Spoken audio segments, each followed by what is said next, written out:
This is a collection of quiet stories, told slowly. There's nothing you need to do, nothing you need to remember.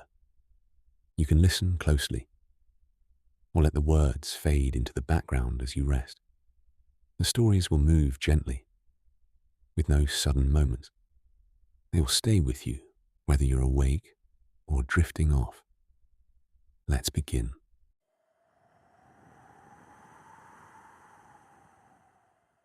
The last train home. Daniel arrived at the station earlier than he needed to, though he could not have said why. Habit, perhaps, or the quiet pull of not wanting to be anywhere else just yet. The platform lights were already on, casting an even glow across concrete, worn smooth by decades of waiting feet. The digital board overhead listed only one remaining service, its text steady and calm, free of the flicker that sometimes appeared earlier in the evening. This was the last train. The day ended with it.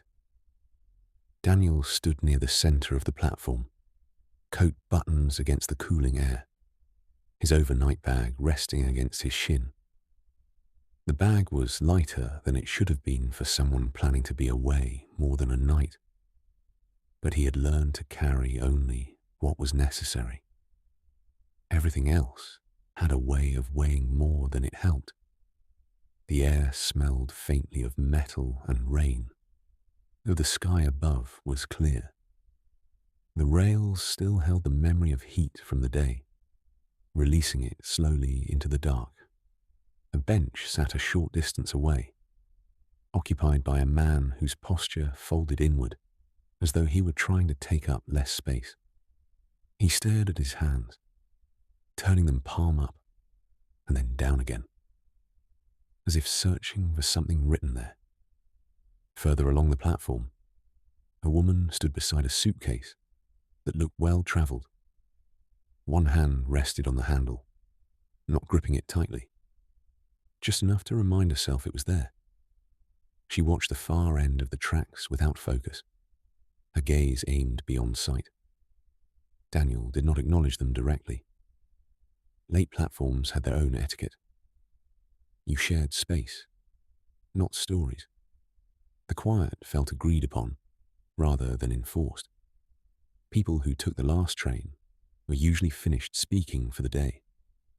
He glanced at his watch, then tucked his wrist back into his sleeve. He already knew the time. Minutes passed differently here. They stretched, not into impatience, but into something looser, something that allowed the mind to drift without resistance. Beyond the station, the town had already dimmed itself.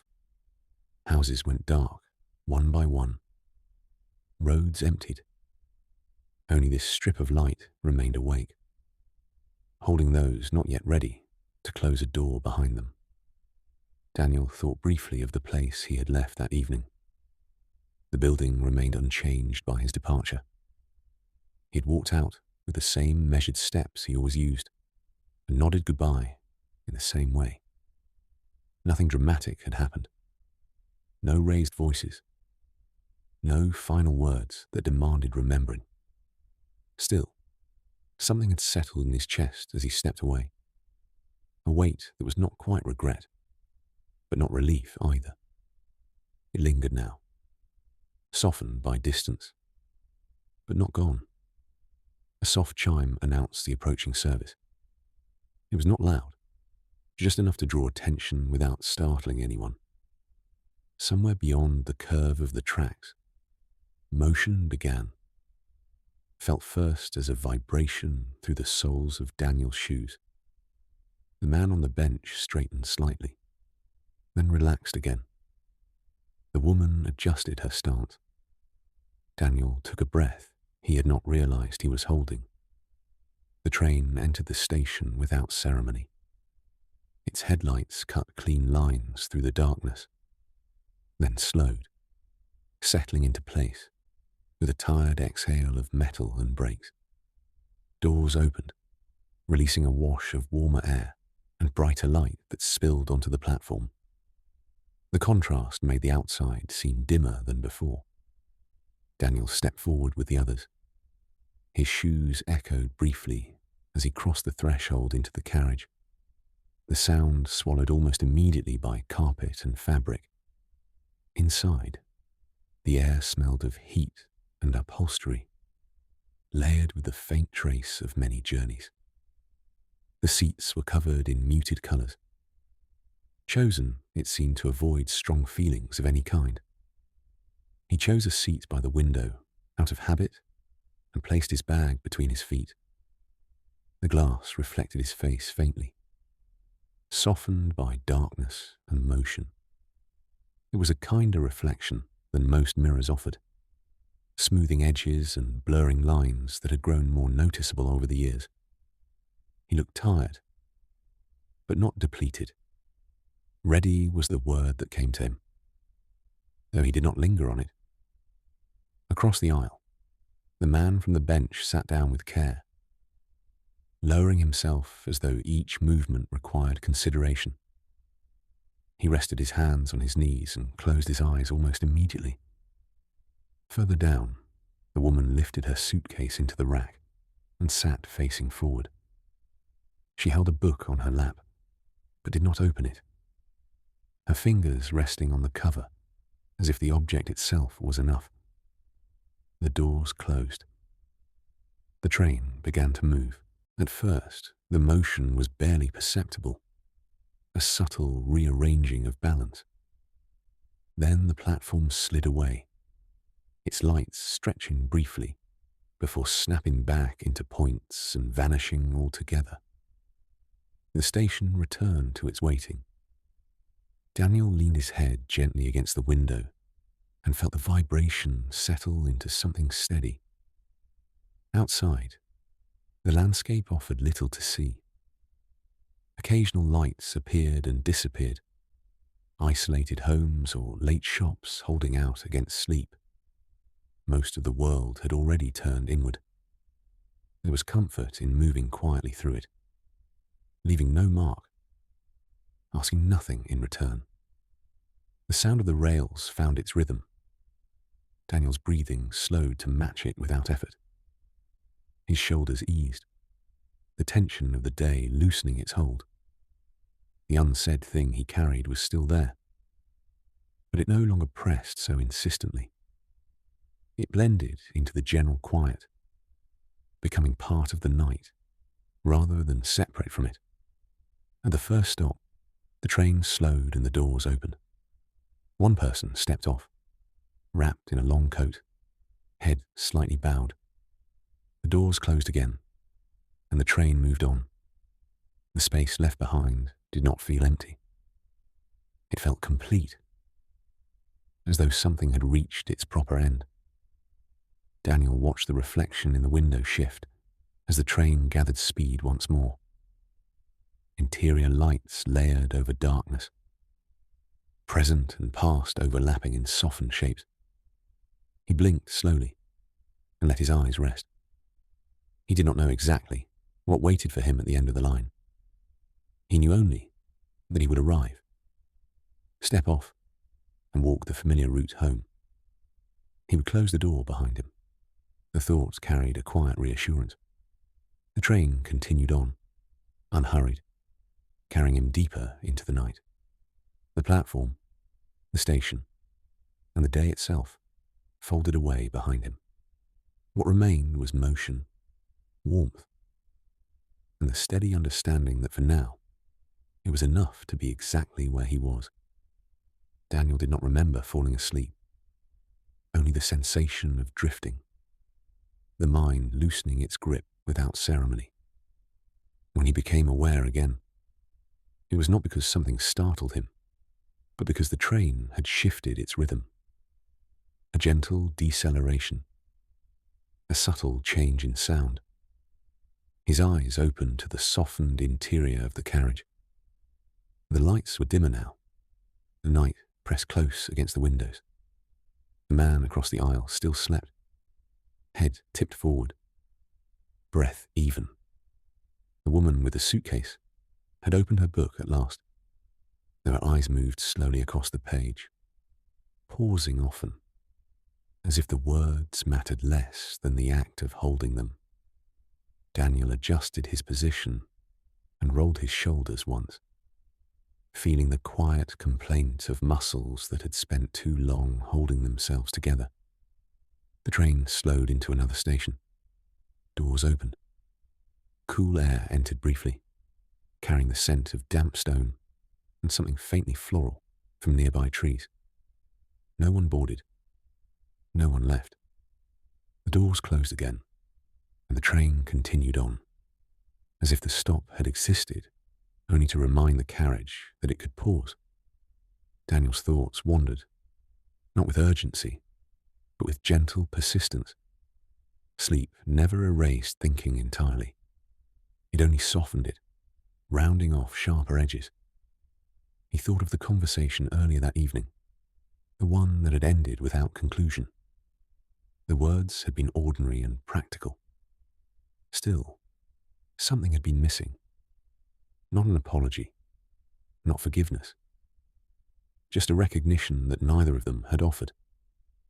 He had left because staying felt heavier than leaving. The decision had been quiet, made in the space between sentences. He wondered if the other person had noticed the moment it happened. He wondered if it mattered. The train carried him onward, and with each mile, the weight of that wondering shifted. It did not disappear, but it settled differently. Distance had a way of reorganizing things. What felt urgent up close often lost its sharpness when placed against movement and time. Outside, the darkness deepened. Lights grew fewer, spaced farther apart. Fields replaced streets, their outlines barely visible. The world beyond the glass felt larger now, less concerned with individual lives. Daniel found comfort in that. It reminded him that his own unrest was part of something wider, something that moved on regardless. He closed his eyes again, not fully sleeping this time, just resting them. The sound of the rails filled the space behind his thoughts. The heating clicked softly, adjusting itself to the cooling night. The carriage held its warmth, a contained pocket of comfort moving through open land. When he opened his eyes once more, the woman down the carriage was gathering her things. Her movements were unhurried and deliberate. The train slowed again, and when the doors opened, she stood and stepped into the aisle. As she passed Daniel's seat, she paused briefly. "Is this your stop too?" she asked, her voice low and even. Daniel shook his head gently. "Not yet," he said. She nodded, a small acknowledgement, then continued on. The doors closed behind her, and the train moved away from the platform. The carriage felt emptier now, though only one person had left. The space she had occupied did not echo. It simply existed differently. Daniel watched the reflection of the platform lights fade from the window. He felt a subtle shift inside himself, a recognition that journeys were made of these small departures as much as arrivals. Each stop rearranged the interior, even when nothing outwardly changed. The man across the aisle stirred, opened his eyes briefly, then straightened. He looked around, orienting himself, and offered Daniel a faint nod, a shared acknowledgement of having travelled together in silence. He stood as the train slowed again and stepped off at the next station without a word. The doors closed, and Daniel was alone in his section of the carriage. The quiet deepened. Not the tense quiet of isolation, but the settled quiet of space reclaimed. Daniel stretched his legs slightly and felt the carriage respond with a soft creak. He smiled, barely. Even trains had their own language of movement and rest. As the miles passed, his thoughts thinned. The unsaid things from earlier no longer demanded resolution. They existed now as facts rather than questions. He could carry them without strain. He realized, with mild surprise, that he felt lighter than when he had boarded. Not because anything had been fixed, but because he had stopped trying to fix it. The train slowed once more. Daniel glanced at the digital display above the door. 2 stops remaining. His chest tightened briefly at the knowledge, then eased. The end of the journey no longer felt like an edge. It felt like a continuation. He gathered his bag and placed it on his lap, fingers resting on the familiar strap.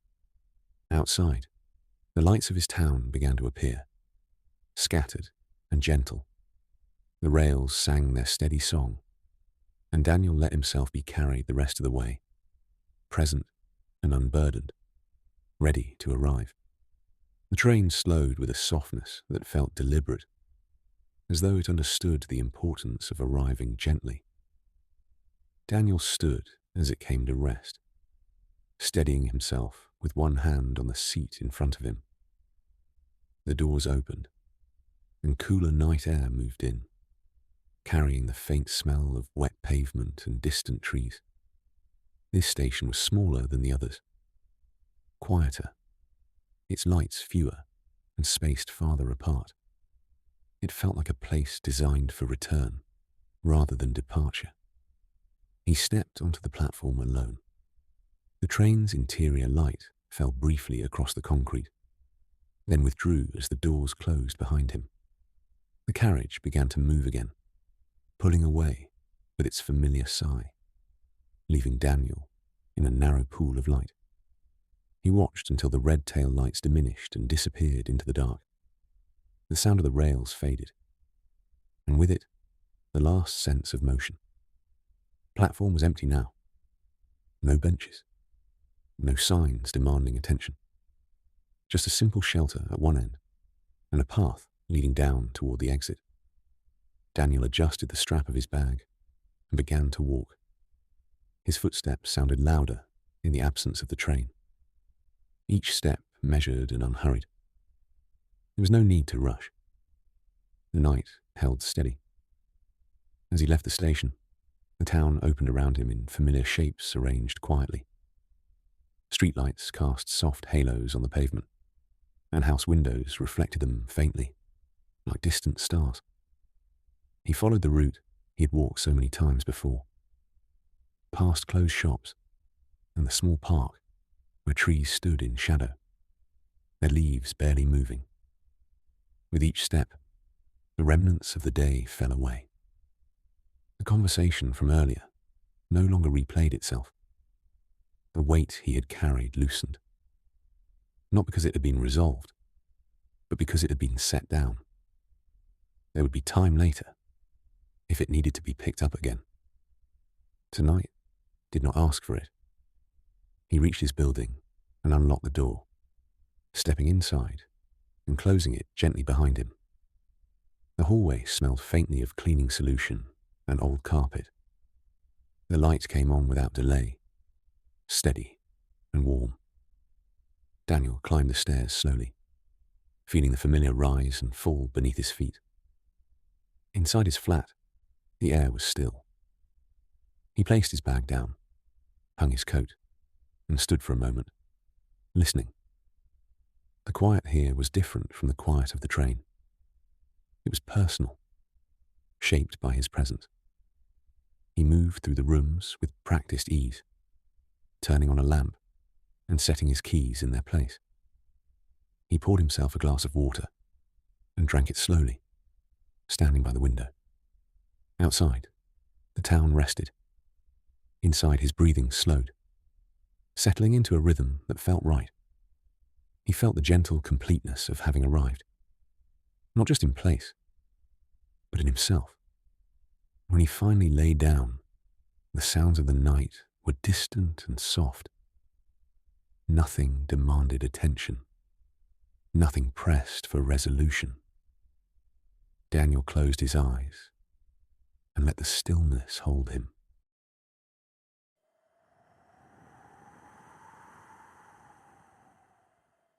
The clockmaker's quiet hour. Arthur woke before the bells did. It was not an alarm that stirred him, nor the light, nor any sound from the street below.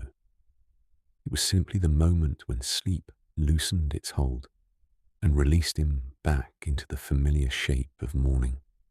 He lay still for a while, listening, letting the quiet settle before moving. The room was cool and faintly scented with oil and old wood, the smell carried up from the workshop below. Over the years, it had become the smell of waking. When Arthur finally sat up, the house answered with a soft creak, the floorboards acknowledging his weight. He dressed slowly, as he always did, pulling on clothes that were clean and serviceable, without thought. The routine mattered. It smoothed the edges of the day before they could catch. Downstairs, the workshop waited. Arthur's shop occupied the ground floor of a narrow building on a side street most people passed without noticing. The window faced east, though neighbouring buildings allowed only a diluted version of dawn to enter. The sign above the door, hand-painted decades earlier, read, A. Bell, Clockmaker. The lettering had faded, but the name remained legible, which felt like enough. He unlocked the door from the inside and stepped into the workshop. The lights remained off. He preferred the half-light of early morning, when shapes were still gentle and nothing demanded attention too sharply. The room was crowded without feeling cluttered. Clocks lined the walls, stood on shelves, rested on benches. Tall cases and small mantel clocks, brass-faced, wooden, glass-covered. Each one held its own quiet insistence. They were all ticking. The sound was not loud. It never was. It was layered, many small movements overlapping, creating something like breath. Arthur stood in the doorway for a moment and listened. He always did. It helped him locate himself in the day. If the clocks were ticking, then time was behaving itself. He crossed the room and set his bag beneath the workbench. The surface was scarred with careful use, marked by years of measured work. Tools lay arranged where his hands expected them to be. He ran his fingers lightly across the wood, feeling the familiar grooves and dents. Arthur's first task was always the same. He moved from clock to clock, listening, not checking the time exactly, checking the sound. He leaned in close, ear tilted, eyes half closed. A content clock spoke evenly. A troubled one revealed itself through hesitation, a slight unevenness most people would never notice. He paused before a tall grandfather clock near the back wall. Its dark oak case had been polished by age rather than effort.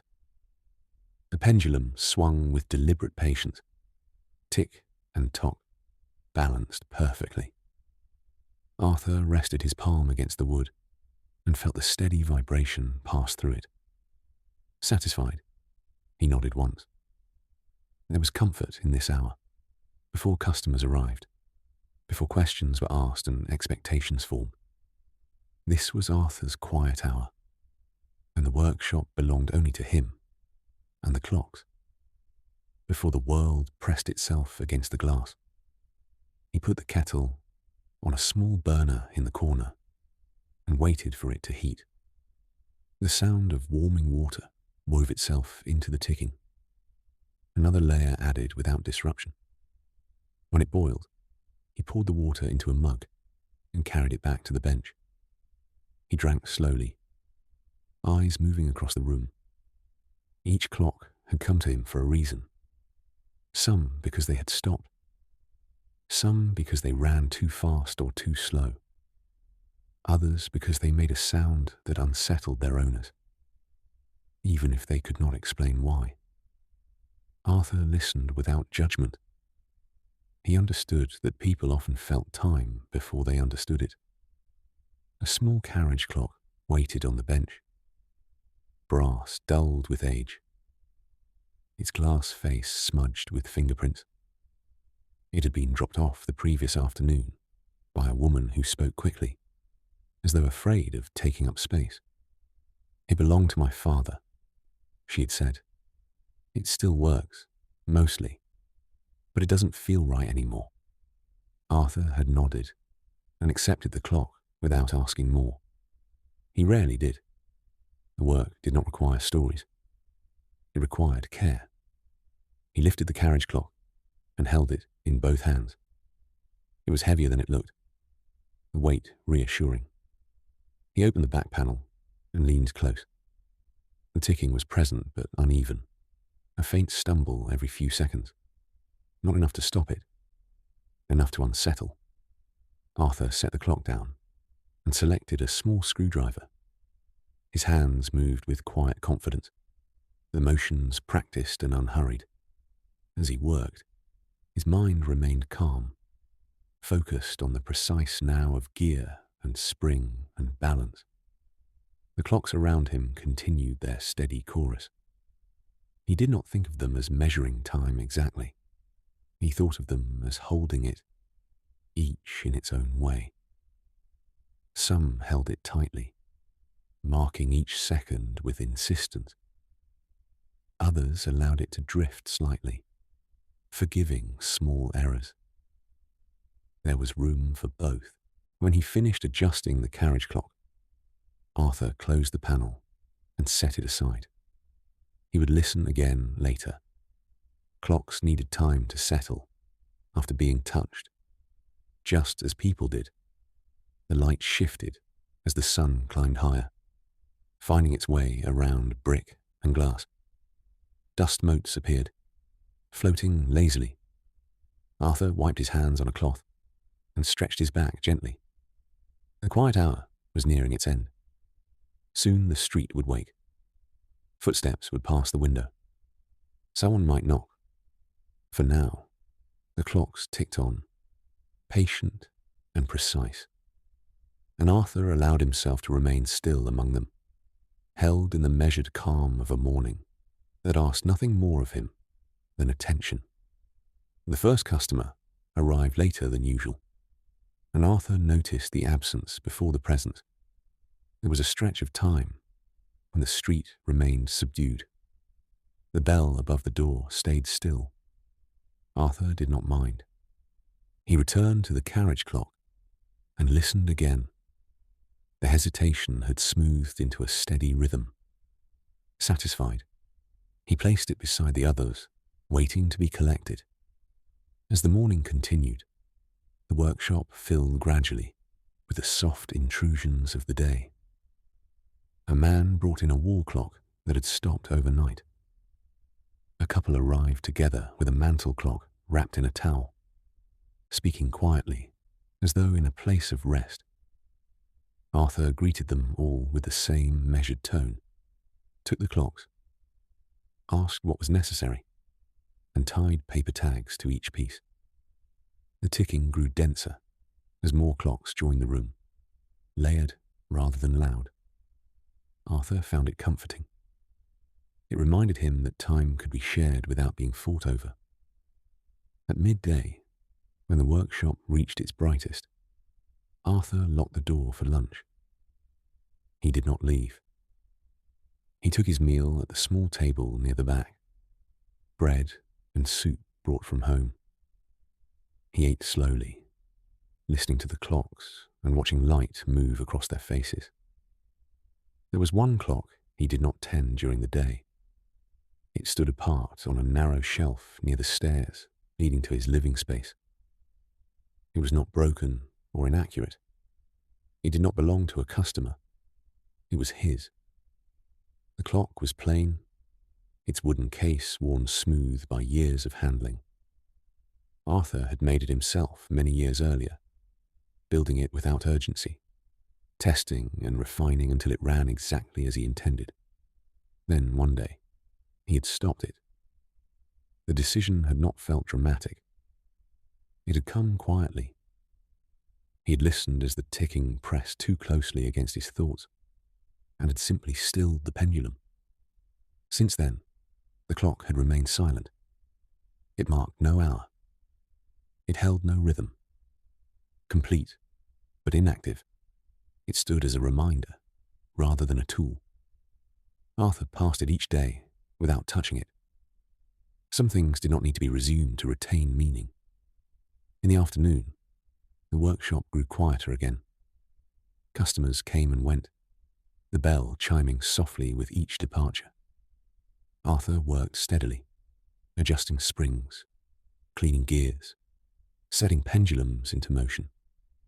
His hands moved by familiarity rather than thought. As the lights softened, fatigue settled into his shoulders. It was not unpleasant. It was the result of attention given well. He finished his work, wiped his hands, and put the tools away. The day ended without ceremony. Arthur locked the door, turned the sign to closed, and stood briefly in the quiet that followed. The ticking remained, but it felt less purposeful now, more ambient. He moved through the workshop once more, checking each clock. It was not necessary. Still, the ritual mattered. It marked the transition from doing to resting. When he reached the silent clock, he paused. The pause surprised him. He stood there, hands loosely clasped, eyes resting on the unmoving face. Time moved everywhere else. Arthur touched the case lightly. The wood was warm. He traced the edge of the face. Feeling the imperfections he remembered carving, the clock did not respond. He left it that way. Upstairs, his living space waited. He prepared a simple meal, ate without hurry, and washed the dishes by hand. Evening faded into lamplight. Arthur moved through the rooms with long familiarity. When he lay down, the ticking from below carried faintly upward, softened by distance. It was less a measure now than a memory. Arthur closed his eyes and let it surround him. Sleep came without effort. Arthur woke later than usual the next morning. The light was brighter, fuller, already claiming the ceiling. He lay still, listening. The workshop below was quiet, too quiet for the hour he usually kept. He accepted the change without judgment. Some mornings asked for a different rhythm. When he unlocked the workshop, the clocks greeted him with their familiar chorus, steady and unchanged. Time had not taken offense. Arthur moved through the room as he always did. The clocks were well. They did not require him yet. He brewed tea and drank it by the bench, watching the light settle. When his eyes drifted toward the silent clock, he did not look away. He stood there longer than before, the mug cooling in his hands. The clock's face remained fixed at a moment no longer claimed by any living hour. It did not accuse or call. It simply existed. Arthur set the mug down. He lifted the clock from the shelf and carried it to the bench. The movement felt deliberate, but light, as though his hands had been waiting. He placed it among the others, though it did not join their sound. For a while, he did nothing. He listened to the layered ticking and noticed how the silence of the stopped clock did not disrupt it. It existed as a quiet counterpoint. Arthur opened the case. The mechanism was clean, preserved by disuse. The pendulum rested exactly where he had left it. He remembered the feeling of that earlier evening, when time had pressed too closely. That pressure was gone now. He set the pendulum in motion with a gentle nudge. It began to swing, tentative at first, then steadier. The sound that followed was soft, almost shy, but it held. Tick, tock. Arthur closed the case and listened. The clock joined the others without demand or insistence. It did not rush or reclaim what had been paused. It simply moved forward. Something loosened in Arthur's chest. He had not known he was holding anything until it was no longer there. The rest of the day unfolded without distinction. Customers came and went. Clocks were mended and set right. Through it all, Arthur's clock kept time quietly, neither louder nor softer than the rest. As evening approached, he returned it to its place near the stairs. It belonged there, not apart, not central, simply present. When he closed the shop, the ticking followed him upstairs, as it always had, but now it felt less like measurement and more like companionship. Arthur moved through his evening rituals and lay down to rest. He did not count seconds or listen for irregularities. He allowed the sound to exist without interpretation. The clocks below kept their steady watch. Arthur Bell slept, held within a rhythm that no longer required his constant attention, knowing that time, once released, did not need to be mastered to be kept.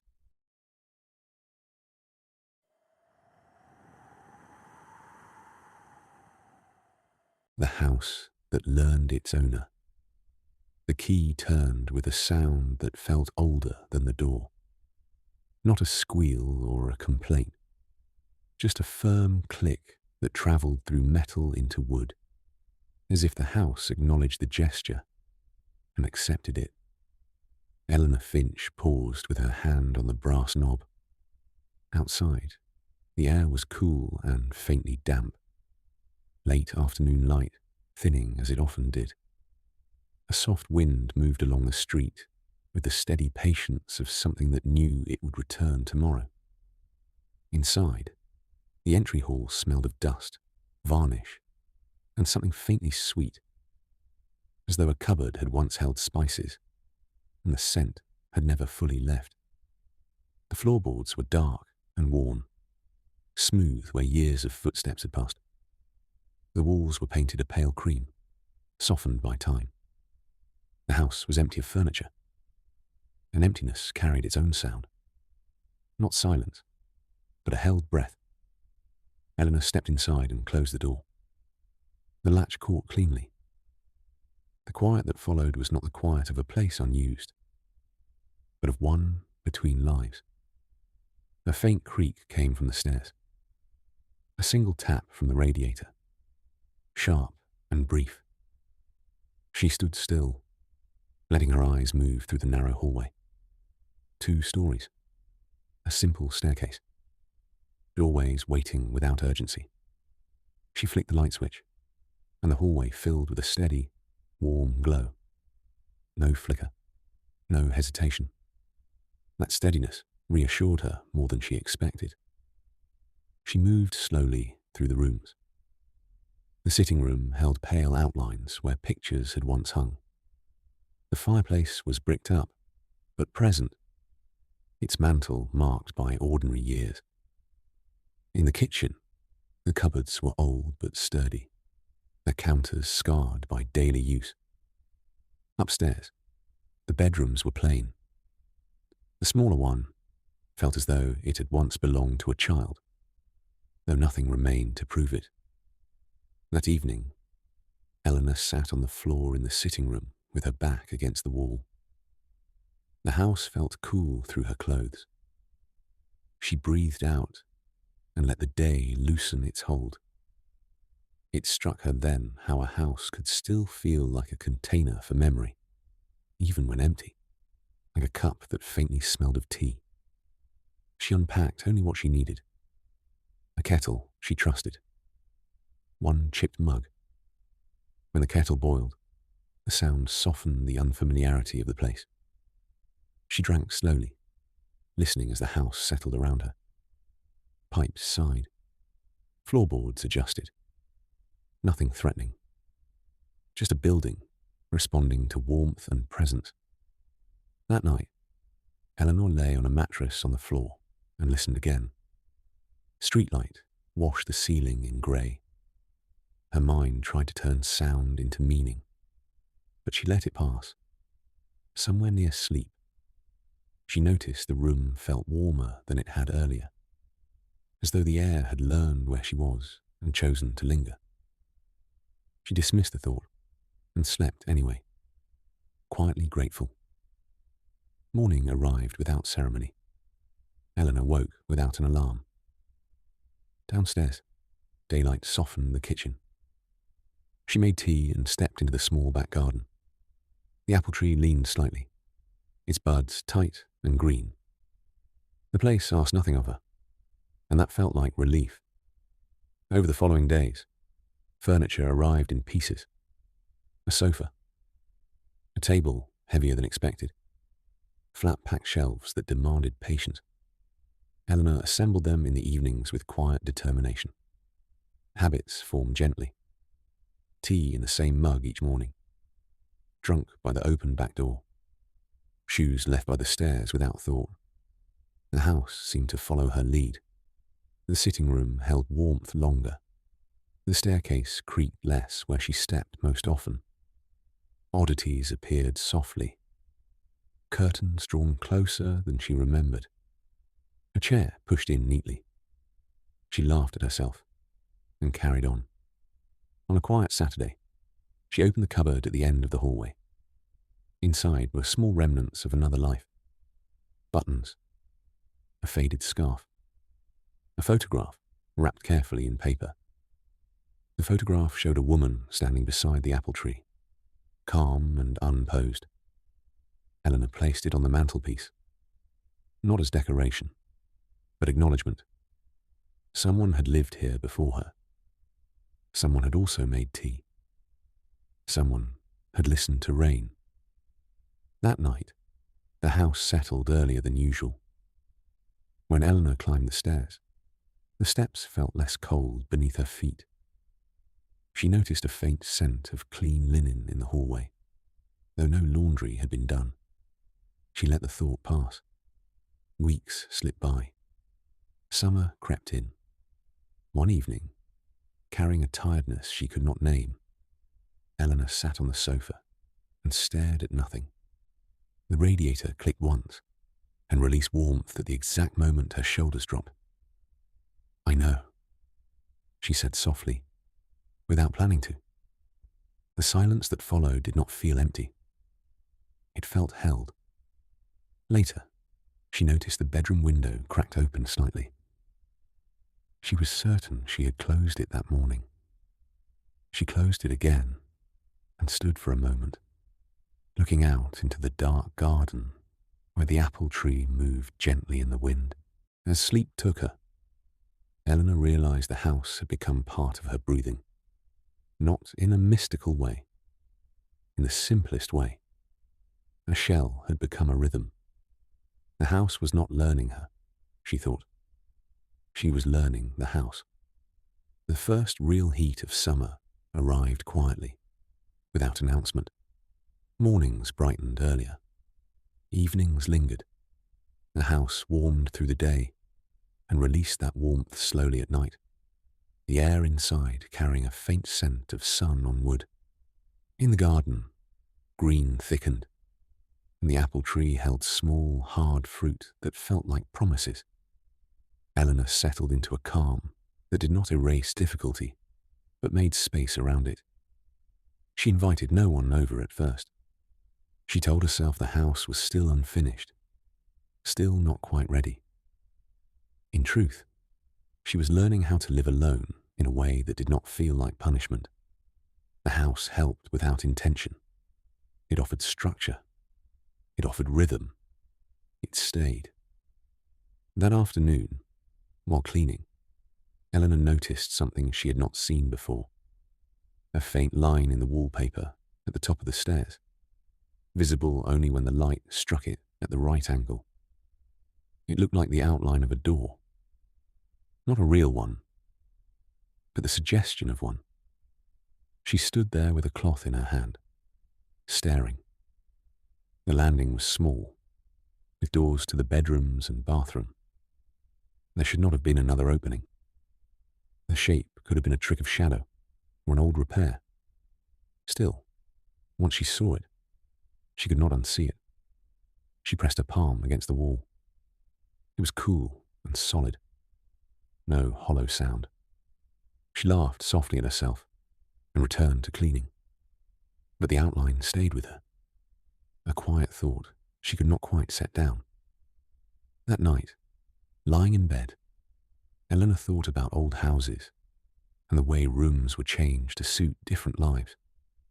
Sealed cupboards, blocked fireplaces, doors that once led somewhere useful and were later erased. She wondered what had been there before, and why the wall seemed reluctant to forget. The next morning, she returned to the landing with a tape measure and a practical determination. She measured the wall and the room behind it. The numbers did not match. Not by much, but enough. The smaller bedroom was shorter than it should have been. A slice of space was missing. She stood in that room and studied the wall. The furniture was minimal. A bookshelf, a chair by the window. The floorboards ran at a slightly different angle here, the grain suggesting replacement rather than age. Her pulse quickened, not with fear, but with the small thrill of uncovering something hidden in the ordinary.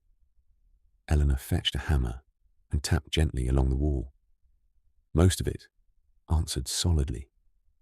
Then, near the corner behind the bookshelf, the sound changed. A faint hollowness returned the knock. She moved the shelf aside and found a seam beneath a thicker layer of wallpaper. It was not dramatic, not clever, just an old door, papered over and painted, hidden by habit rather than design. She rested her hand against it and paused. It would have been easy to walk away. The house had been kind to her. Opening hidden things felt like it might disturb that balance. Still, the seam existed. Ignoring it now felt dishonest. She cut carefully along the edge with a small blade. The wallpaper peeled back with reluctance, revealing the door more clearly. A tarnished handle sat low, worn smooth by use. It did not look like a door meant for daily life. It looked like a door meant to be closed for a long time. Eleanor took a breath and turned the handle. The hinges sighed as the door opened, releasing cool, stale air that smelled of dust, dry wood, and something faintly floral. Lavender, long faded. Beyond was a narrow room, no wider than a cupboard but taller than expected, tucked into the structure of the house. It was not a closet. It was a small, intentional space. A high, grimy window let in a thin line of light. Beneath it sat a wooden box. Eleanor stepped inside. The air was colder here, untouched by daily living. Dust lay thick on the floor, her footprints appearing immediately. The room was empty except for the box, which sat in the centre as though placed deliberately. She knelt and opened it. Inside were ordinary things. Letters tied with string. A knitted scarf folded with care. A dried sprig of lavender. A small, delicate key. Beneath them, wrapped in cloth, lay a book. The book was plain and untitled. Eleanor opened it and found neat handwriting. The ink faded but steady. It was a journal. Not a confession. Not a catalogue of secrets. Just a record of a life, written in attentive moments. She read slowly. The writer described the apple tree, the smell of rain, the comfort of tea in the morning. They wrote of loneliness without bitterness, and of the house as a companion, not in any mystical sense, but in the way one speaks to a place when there is no one else to speak to. One entry made Eleanor stop. The writer described leaving the bedroom window slightly open at night so the house could breathe. Drawing the curtains closer together when the world felt too sharp. The radiator clicking at just the right moment. As if timing itself could be comfort. Eleanor lowered the book, feeling something settle into place. Not fear, not excitement. Recognition. The house had not been learning her. She had stepped into a pattern already shaped. The warmth, the curtains, The open window were not signs of awareness. They were echoes of care, stored in wood and habit and quiet maintenance. She stood again at the top of the stairs and looked at the wall where the door had been hidden. It no longer felt uncanny. It felt remembered. That evening, Eleanor cleaned the small room gently. She wiped the dust from the sill and swept the floor. She opened the narrow window and let fresh air move through the space. She placed a cushion inside and a lamp with a soft bulb. Not to claim it, just to make it usable. She left the journal on a shelf. That evening, Eleanor made tea and sat in the sitting room, the photograph on the mantelpiece, catching the lamplight. She did not speak to the house. She did not need to. Living within it with care felt like enough. Later, before bed, she cracked the bedroom window open slightly. This time, she did it deliberately. The air that entered was cool and clean.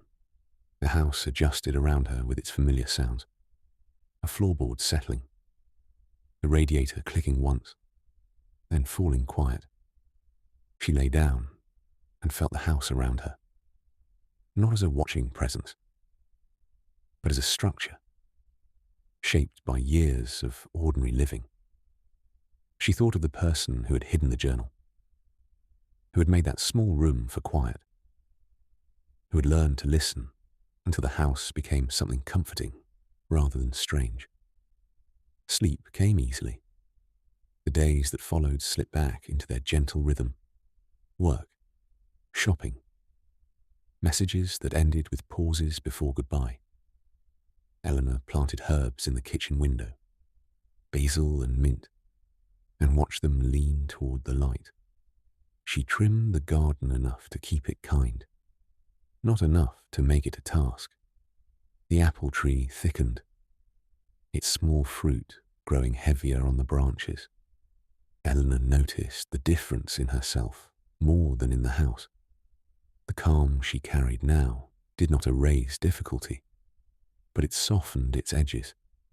She began to invite people over, just occasionally, and found that the rooms held conversation without strain. When the house was empty again, the quiet no longer pressed. Sometimes she returned to the small hidden room and sat on the cushion with the lamp lit, reading a few pages from the journal. Not every day, not with reverence, just as one might revisit a familiar voice. The writing reminded her that life could be built from simple acts repeated with care. On warm nights, she left the window open so the house could breathe. On harder days, she drew the curtains a little closer together. The radiator clicked when the evenings cooled. The sounds were no longer remarkable. They were known. The house did not learn her like a mind learns a face. It learned her like wood learns warmth, like curtains learn the shape of light, like a room learns the sound of a single life moving through it gently.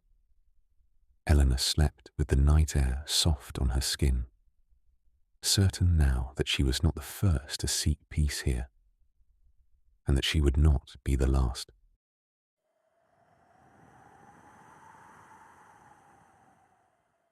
The lighthouse that no longer warned. Thomas Hale had not expected to stay. The lighthouse was meant to be a temporary arrangement, a practical solution to a practical problem. The previous keeper had retired without much notice, and the coastal authority needed someone to mine the light until a replacement could be found. Thomas had been between things then, his days loose and unstructured in a way that felt less like freedom and more like drift. He had agreed to a few weeks without giving it much thought. That was 6 months ago. Each morning, Thomas woke to the sound of water moving against rock, a steady presence that did not hurry itself. The sea below the cliffs was rarely loud here. It spoke in low repetitions, folding and unfolding against the stone, as though it were practicing patience. The light through the narrow windows shifted slowly with the hours, tracing familiar paths across the whitewashed walls. The lighthouse itself was older than most of the buildings in the nearby village. Its stone had darkened with years of salt and wind, and its iron fittings bore the marks of careful repair rather than replacement. Thomas had learned its habits quickly. Which steps creaked, which doors needed a firmer hand, how the spiral staircase held the cool even in summer. The light still worked, of course. It turned faithfully through the night, its beam cutting a pale arc across water and sky. Thomas checked it each evening as part of his routine, climbing the final stretch of stairs with the same measured pace he used for everything now. He cleaned the lens, checked the mechanism, logged the hour. The work was simple and repetitive, which suited him more than he would have expected. What had changed was not the lighthouse, but the sea. On clear nights, Thomas could see far beyond the usual markers. Ships passed at a greater distance now, their lights small and steady on the horizon. The shipping lanes had shifted years ago, guided by newer systems, quieter and more precise. The lighthouse remained, but it no longer stood in the path of regular travel. It no longer warned anyone. At first, that knowledge unsettled him. Lighthouses were built for purpose. Their reason for being was clear. A light without an audience felt like a question left unanswered. Thomas had found himself scanning the water more often than necessary, looking for signs of need that did not arrive. Over time, that unease softened. The days settled into a rhythm that required little decision. Thomas rose early, made tea, and stood by the narrow window facing east as the sky shifted from grey to pale blue. The village below woke slowly. A few lights came on. A door opened and closed. A dog moved along the lane with its owner, both small from this height. After breakfast, he walked the perimeter path around the base of the tower. The wind carried the smell of salt and wet stone. Gulls circled overhead, calling to one another without urgency. The cliffs held steady beneath his boots, their edges softened by grass and time. Inside, the rooms were spare, but comfortable. A small kitchen, a table, a narrow bed tucked against the curve of the wall. Thomas had brought little with him, a few books, clothes enough for the season. He'd found that he needed less here. The lighthouse asked for presence, not possession. In the afternoons, he kept records. Weather conditions, visibility, the status of the light. Most days were uneventful. Clear skies, calm water, no incidents to report. Thomas wrote neatly, his handwriting steady and unhurried, as though the act of recording was an end in itself. Sometimes he paused while writing and listened. The lighthouse had its own sounds, distinct from the sea.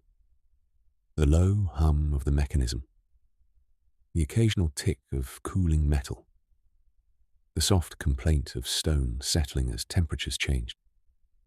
These sounds had become familiar companions, as reliable as breath. In the evenings, as the light faded, Thomas prepared the lamp. He moved with care, not because the task was difficult, but because it felt right to do so. He cleaned the glass, adjusted the housing, and climbed to the top as the first stars appeared. When he switched the light on, it responded without delay, casting its beam outward into the growing dark. Thomas often stood there for a while, after the work was done, hands resting on the rail, eyes following the slow sweep of light. It moved across empty water, illuminating nothing in particular. The beam returned again and again, patient and consistent. There was comfort in that consistency. On nights when the weather turned, the lighthouse came alive in different ways. Wind pressed against the stone. Rain traced paths down the windows. The sea grew louder, its voice carrying farther up the cliffs. Thomas remained inside, the walls holding firm around him. He trusted the structure. It had weathered worse. One evening, as he logged the weather, Thomas noticed something he had not paid attention to before. The previous entries, written in different hands over the years, told a gradual story. Mentions of near misses, of ships guided safely past dangerous shallows, of storms survived and signals answered. Then, slowly, the language changed. Fewer incidents, fewer references to vessels, more entries that mirrored his own. Clear, calm, no activity. The lighthouse had not failed. The world had simply moved on. Thomas closed the logbook gently and set his pen aside. He did not feel sadness exactly, more a quiet recognition. Things could remain useful even when their use changed. A light could still be a light, even if no one depended on it in the same way. That night, as the beam turned across the dark sea, Thomas did not search the horizon for distant light. He watched the rhythm instead, the steady return, the certainty of movement. The lighthouse no longer warned, but it still stood. Thomas wondered if that was enough. The following days passed without distinction, and Thomas found that he no longer marked them as carefully as he once had. The logbook still received its entries, written at the same hour, in the same neat hand, but the meaning he attached to them had shifted. They were no longer evidence of usefulness. They were simply records of presence. The weather remained steady. Clear mornings gave way to pale afternoons, and evenings settled without drama. The sea kept its low, repetitive voice, rising and falling against the rock in patterns too old to hurry. Thomas moved through his routines with a calm that surprised him when he noticed it. He was not waiting for anything anymore. One afternoon, while walking the perimeter path, he stopped at a point where the cliff curved inward, forming a small hollow, sheltered from the wind. From there, the lighthouse rose behind him, its stone catching the light in muted shades of grey and white. Ahead, the water stretched outward, unbroken and empty. Thomas sat on a low rock and rested his hands on his knees. He had brought no book, no notebook, no reason beyond the walk itself. He listened to the sea without translating its sound into thought. It did not feel like boredom. It felt like relief. When he returned inside, he noticed the quiet more clearly than before. Not the absence of sound, but the absence of demand. The lighthouse did not ask him to interpret it. It did not need reassurance. It simply existed, solid and unchanged, holding its place against time and weather alike. In the late afternoon, a visitor arrived. The knock at the door was gentle, more hesitant than insistent. Thomas opened it to find an older man standing just beyond the threshold, cap in hand, his jacket marked with salt stains and careful repair. "I hope I'm not disturbing you," the man said. Thomas shook his head. "No," he replied. "You're not." The man introduced himself as a former fisherman who had lived in the village all his life.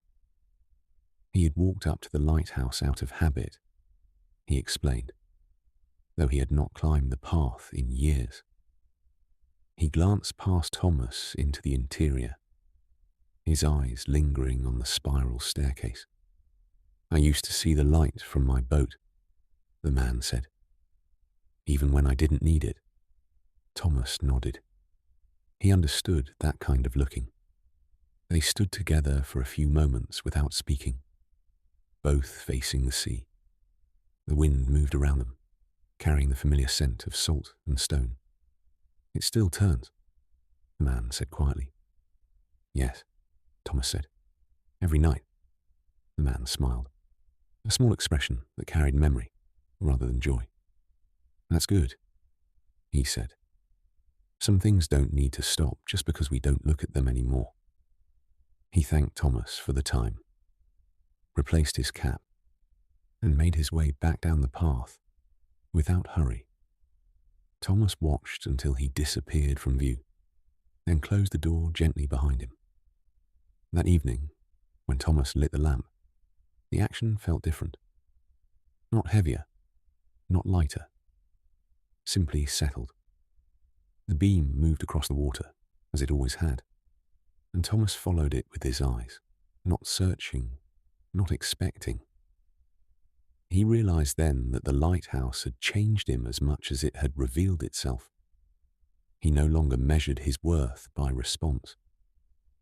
He no longer waited for proof that what he did mattered. The light moved. The sea listened. That was enough. Later, as he wrote the final entry of the day, Thomas paused before closing the logbook. He added a line he had never written before. Light, steady. Keeper present. He closed the book and let the words stand without explanation. The night passed quietly. The wind softened. The stars emerged one by one. Thomas slept without interruption, held within walls that asked only that he remain. The storm arrived 2 nights later, not with violence, but with inevitability. Thomas had noticed the change in the air throughout the afternoon, the way the wind shifted direction and carried a sharper scent from the sea. The sky had thickened into a low grey ceiling, and the light in the lighthouse windows dulled earlier than usual. By evening, rain had begun to tap gently against the glass, a steady sound that grew more certain as the hours passed. Thomas moved through his preparations without haste. He secured what needed securing, checked the lamp housing, and made his entry in the logbook.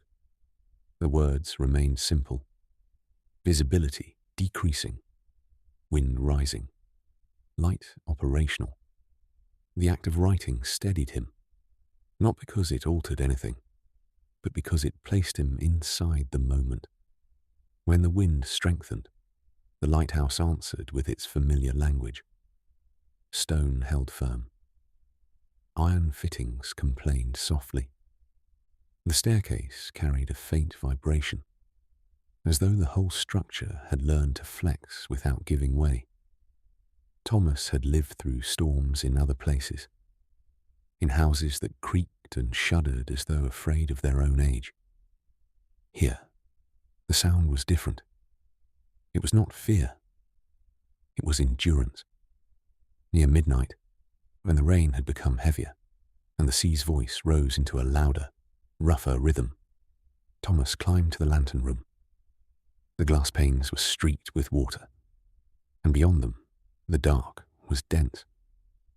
The light's beam turned steadily, carving a pale arc through rain and spray. For a few minutes, Thomas stood with his hands resting on the rail, watching the sweep.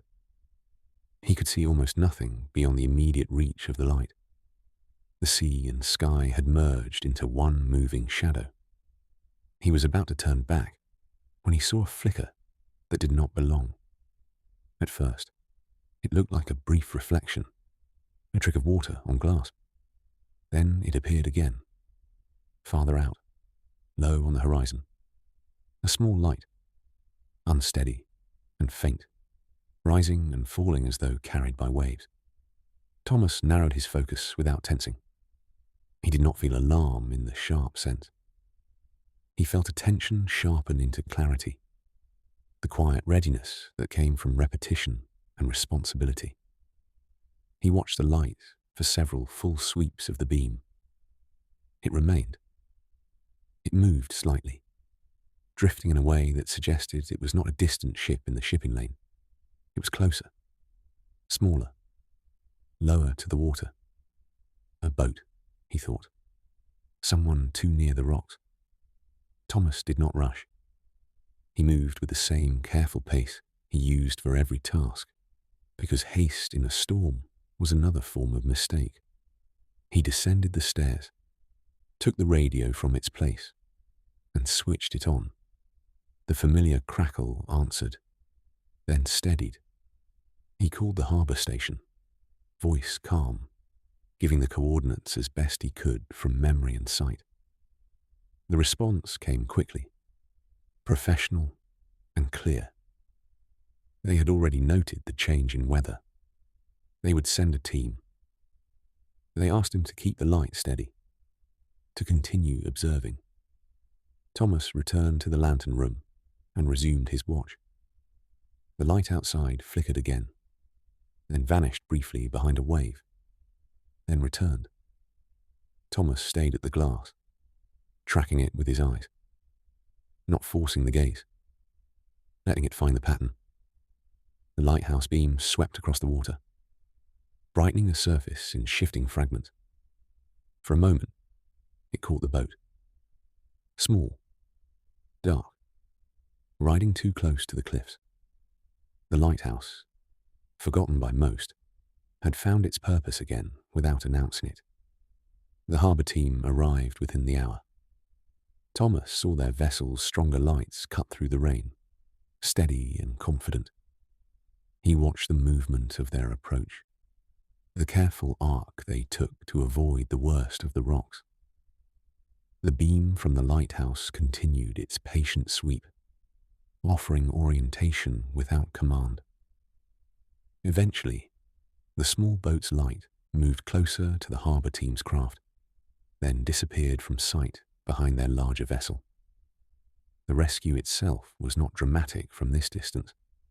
It was simply motion and light, shapes meeting in dark weather and moving away together.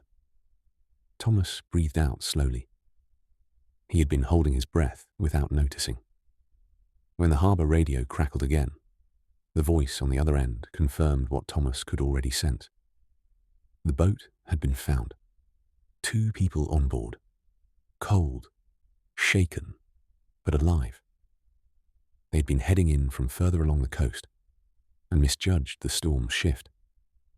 The lighthouse beam had helped them recognize where they were and had helped the rescue team locate them quickly. Thomas thanked the voice, then set the radio down. He remained in the lantern room for a long moment after that, watching the sea settle into its rough rhythm. The storm still held the night in its grip, but the urgency had passed. The beam continued its steady arc, illuminating rain, spray, and empty water with equal patience. When Thomas finally descended, he did so quietly. He made tea, though it was late, and held the mug in both hands, as if the warmth were part of the structure holding him up. He did not feel triumph. He did not feel a surge of meaning. He felt something calmer. He felt placed. In the morning, the storm had loosened. The rain became lighter, the wind less forceful. The sea remained restless, but its voice softened. Thomas walked the perimeter path as he always did, boots damp in the grass, air cold and clean. The lighthouse rose behind him, marked with fresh streaks where rain had run down the stone. He returned inside and opened the logbook to write the day's entry. His hand was steady. The words came without effort. Storm overnight. Light steady. Assistance requested and received. 2 recovered. No injuries reported. He paused, then added one final line. Light seen. Thomas set the pen down and closed the book. The room around him was quiet. filled with the familiar hum of the mechanism and the slow settling of stone. He felt the stillness return, not as emptiness, but as space. That evening, when he climbed the stairs to the lantern room and switched on the light, Thomas did not look for distant ships or expect flickers on the horizon. He watched the beam turn, steady and patient, moving across dark water with the same calm insistence as always.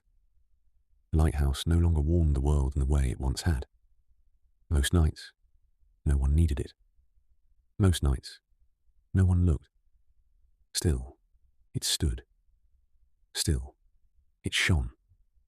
In its turning, Thomas found a quiet understanding that did not require proof to endure.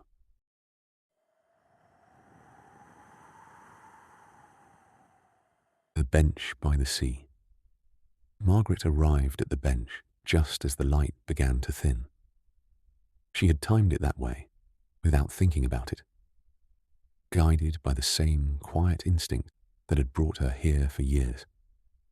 The path down to the water curved gently, bordered by low grass and pale stone, worn smooth by weather.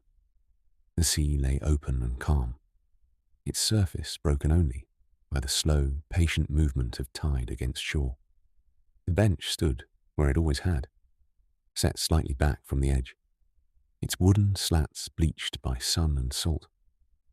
The metal arms were cool when Margaret rested her hands on them, the chill travelling lightly into her palms. She did not sit immediately. She rarely did. There was a moment she always allowed, a pause between arrival and rest, as though acknowledging the place before claiming it. The air carried the familiar scent of water and kelp and distant rain. Somewhere along the beach below, a gull called once, then fell silent. The town behind her had begun to soften into evening. Doors closed. Footsteps faded. Lights appeared one by one, faint and steady. Margaret sat. From here, the sea filled her vision without effort. She did not need to lean forward or adjust her position. The horizon rested where it always had, a pale line holding sky and water apart without tension. She let her shoulders settle and felt the bench take her weight, the wood shaped by countless other bodies before her own. She had first come here many years ago, though she no longer counted exactly how many. At the time, she had been younger in ways that were not only measured by age.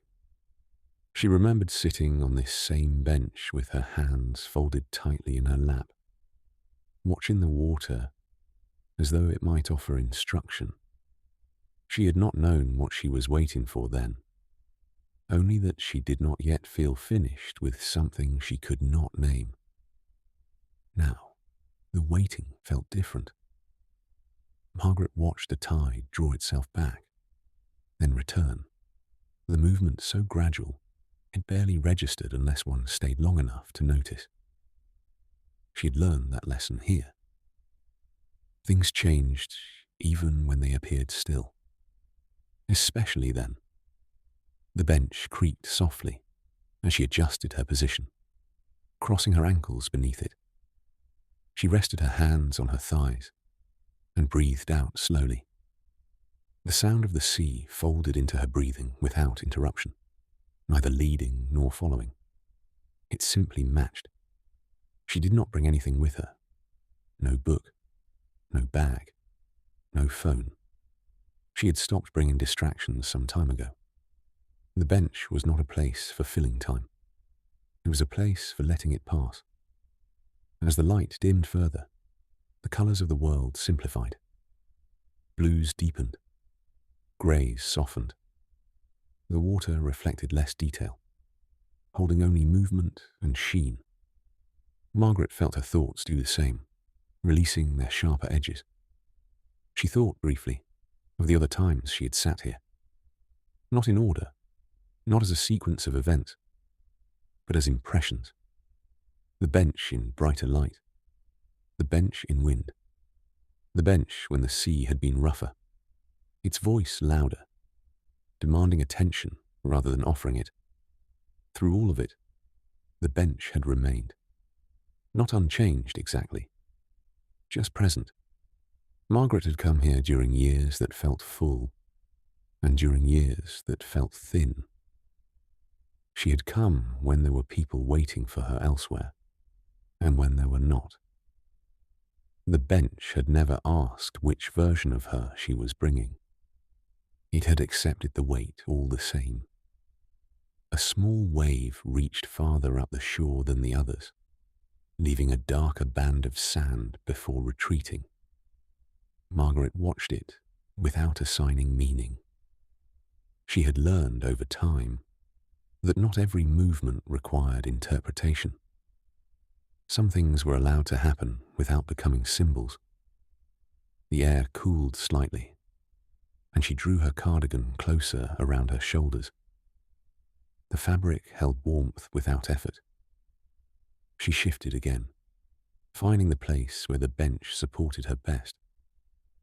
There was always a moment of adjustment, a quiet negotiation between body and object, and then a shared stillness. Margaret's gaze returned to the horizon. She did not feel the need to measure the evening. She did not wonder how long she would stay. The bench had never required that decision in advance. She would leave when the moment loosened its hold, when the sense of being held gave way to the pull of home and warmth and familiar rooms. For now, she remained. The sea continued its steady motion. The sky deepened. The bench held, as it always had, offering nothing more than a place to sit, and the quiet assurance that this too was enough. Margaret remained on the bench as the evening gathered itself. The first streetlights behind her came on, their glow faint through the trees and low stone walls, barely touching the path that led back toward town. From where she sat, the light did not reach the sea. The water kept its own color, deepening towards slate as the sky darkened. The horizon became less a line and more a quiet agreement between two kinds of darkness. She listened to the tide. The sound was steady and repetitive, not loud enough to interrupt thought, but constant enough to soften it. When she had been younger, she would have tried to name what she felt in moments like this. She would have reached for explanations, for decisions, for something she could carry away and claim as progress. Now she let the feeling exist without shaping it into a conclusion. A couple walked along the lower path near the shore, their voices low and indistinct, carried away by wind before words could become clear.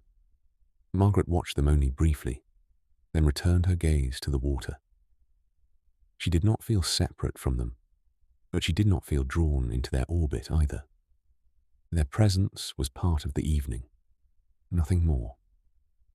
They passed, and the beach returned to its quieter state. The bench supported her in the small, specific ways she had come to appreciate.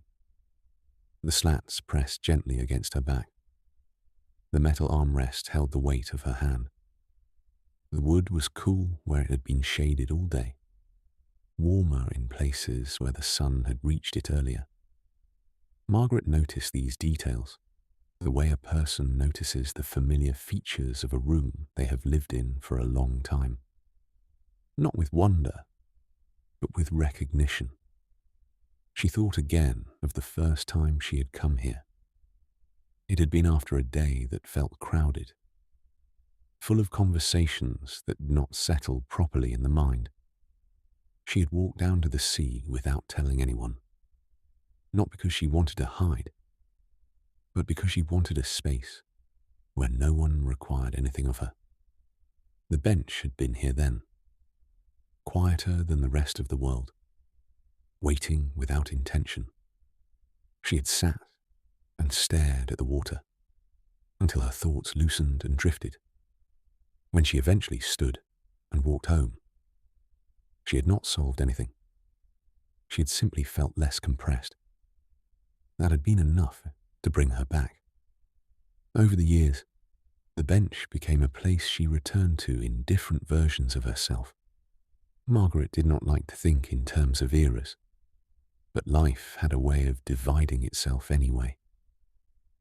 There were years of busy days and late evenings, when she came here only occasionally, almost as an indulgence. There were years when she came more often, not out of desperation, but out of habit, as if the bench were part of the week's structure, in the same way shops and work and laundry were part of it. Some evenings she arrived feeling light, content, the sea simply a pleasant companion to a peaceful end of day. Other evenings she arrived carrying a tiredness she could not explain properly, the kind that settled behind the ribs without permission. She had learned not to interrogate that tiredness too closely. It did not always have a single cause. Sometimes the body kept its own records, storing small strains until they gathered into weight. The bench never asked her to justify what she brought. Margaret shifted slightly and rested her hands together in her lap. Her fingers were cool from the air, her knuckles faintly stiff. She flexed them once, slowly, then let them rest again. The movement felt small, unimportant, yet strangely comforting. Life, she had learned, was made of such small motions. A breeze moved in from the sea, carrying a sharper scent of salt. It brushed her cheeks and stirred her hair at the temples. Margaret drew a breath in and held it briefly, then let it out. The air tasted clean, as if the night had washed the day away. She looked down at the beach below and watched a thin line of foam left by each wave. It appeared, held for a moment, then dissolved back into the sand. The repetition was soothing. It made her thoughts slower, less inclined to chase themselves. She remembered coming here in winter once, years ago, when the wind had been so cold, it felt like it could strip away skin. She had wrapped herself in a heavy coat and sat anyway, stubborn and silent, as though she needed to prove something to the sea. The memory made her smile now, not with embarrassment, but with tenderness. She had been trying to outlast her own feelings then, trying to win against them through endurance. Time had taught her something quieter. Feelings did not need to be defeated. They needed room. The bench had offered that room. Margaret's gaze drifted toward the town. From this distance, the buildings looked smaller, their edges softened by the slope of land and the dark. The lights in windows were scattered and warm, like a handful of candles set behind glass. Somewhere in that cluster of streets was her home, its rooms familiar, its quiet waiting. She would return there later, make something simple to eat, put the kettle on, move through the gentle rituals that ended her day. The thought did not pull at her. It simply existed as the next step, steady and unthreatening. She turned back to the sea. The sky had deepened into a darker blue, and the first stars appeared, faint and steady. They did not glitter sharply. They held their light with restraint, as if aware of how easily brightness could disturb the night. Margaret watched them for a while, letting her eyes settle, letting the world become simpler. A distant boat moved along the horizon, its light small and steady, far enough away to feel harmless. Margaret did not follow it with the part of her mind that once would have turned it into story. She let it pass through the scene, like the couple's voices earlier. The sea held it for a time, then let it go. She sat a little longer. The bench creaked again, a soft sound that blended easily with tide and wind. Margaret placed her hand on the wood beside her, palm flat, feeling the texture under her skin. The grain was raised slightly in places, smoothed in others. It was evidence of weather and years. It was also evidence of care. Someone maintained this bench, even if no one made a ceremony of it. Someone had decided that a place to sit at the edge of things still mattered. Margaret let that thought settle, without pushing it further. She understood, in the gentle way that understanding sometimes arrived, that the bench had never been about answers. It had been about permission. Permission to pause. Permission to be quiet. Permission to let life be imperfect and unfinished without turning it into a problem. The sea continued to move as it always had. The evening deepened around her. Margaret stayed until the air cooled further, and the sense of rest reached a natural fullness, like a cup filled to the brim. She did not leave because she was done. She left because she was ready to carry the quiet back with her. Margaret rose from the bench slowly, not because her body required it, but because the moment did. There was a subtle shift she had learned to recognize over the years.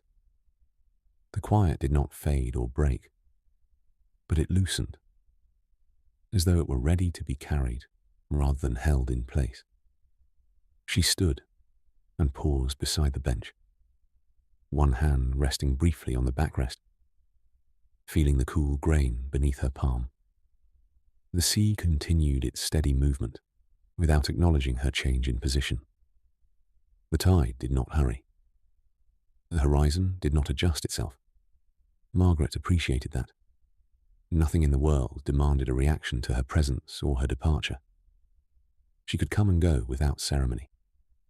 She stepped onto the path and turned back once, not out of habit, but out of respect. The bench looked smaller now, unoccupied, its shape softened by the gathering dark. It did not feel lonely. It felt complete, doing exactly what it was meant to do, whether someone sat upon it or not. As she walked back toward town, the sounds behind her shifted. The sea's voice grew fainter, replaced gradually by the muted signs of evening life. A door closing, cutlery clinking faintly through an open window, the distant hum of a car moving along the main road. Each sound took its place, without intrusion. Margaret walked at an unhurried pace, her steps even on the worn stones. The path rose gently, and she felt the familiar warmth return to her legs as they worked. Her breathing remained slow, settled into the rhythm she had found by the water. She carried that rhythm with her, letting it guide her rather than rushing to meet the next moment. The town greeted her without fanfare. Streetlights cast steady pools of light along the pavement, illuminating familiar corners and doorways. She passed houses she recognized without attaching names or stories to them. They were simply part of the landscape she moved through, as constant as the bench and the sea. At her door, Margaret paused again, keys in hand. She noticed a faint warmth held in the stone beside the frame, released slowly from the day's light. She unlocked the door and stepped inside, closing it gently behind her. The quiet within was different from the quiet outside, but no less welcome. It held the shapes of rooms she knew well, the soft assurance of things in their place. She set her shoes by the door and moved through the rooms, turning on a lamp, setting her bag down. The light filled the space without glare, revealing the simple order she preferred. Margaret put the kettle on and waited as it warmed. the low sound settling into the background of her thoughts. As the water heated, she found herself thinking of the bench one last time. Not with longing, not with a sense of separation, but with appreciation. It remained where it was, unchanged by her absence, ready to receive whoever might come next. That knowledge brought her a quiet satisfaction. Some places did not belong to us. We belonged to them only briefly, when we needed them. The kettle clicked off. Margaret poured the water and carried her mug to the window. Outside, the night had deepened, the street calm and evenly lit. She took a slow sip and felt the warmth move through her hands, grounding her fully in the present. When she eventually prepared for bed, she did so without replaying the evening or trying to extract meaning from it. The calm she had found by the sea settled easily into the familiar routine of closing curtains and turning off lights. Her body recognized the readiness for rest without argument. Margaret lay down and let the quiet hold her. The sound of the sea was gone now, replaced by the softer silence of home. But a feeling remained. It moved with her breath, steady and unforced. The bench would still be there tomorrow, or another evening, or not at all, if weather and time decided otherwise. For now, it was enough to know that it existed, and that she had been part of its stillness for a while. Margaret closed her eyes, carrying the calm with her as sleep arrived, unannounced and welcome.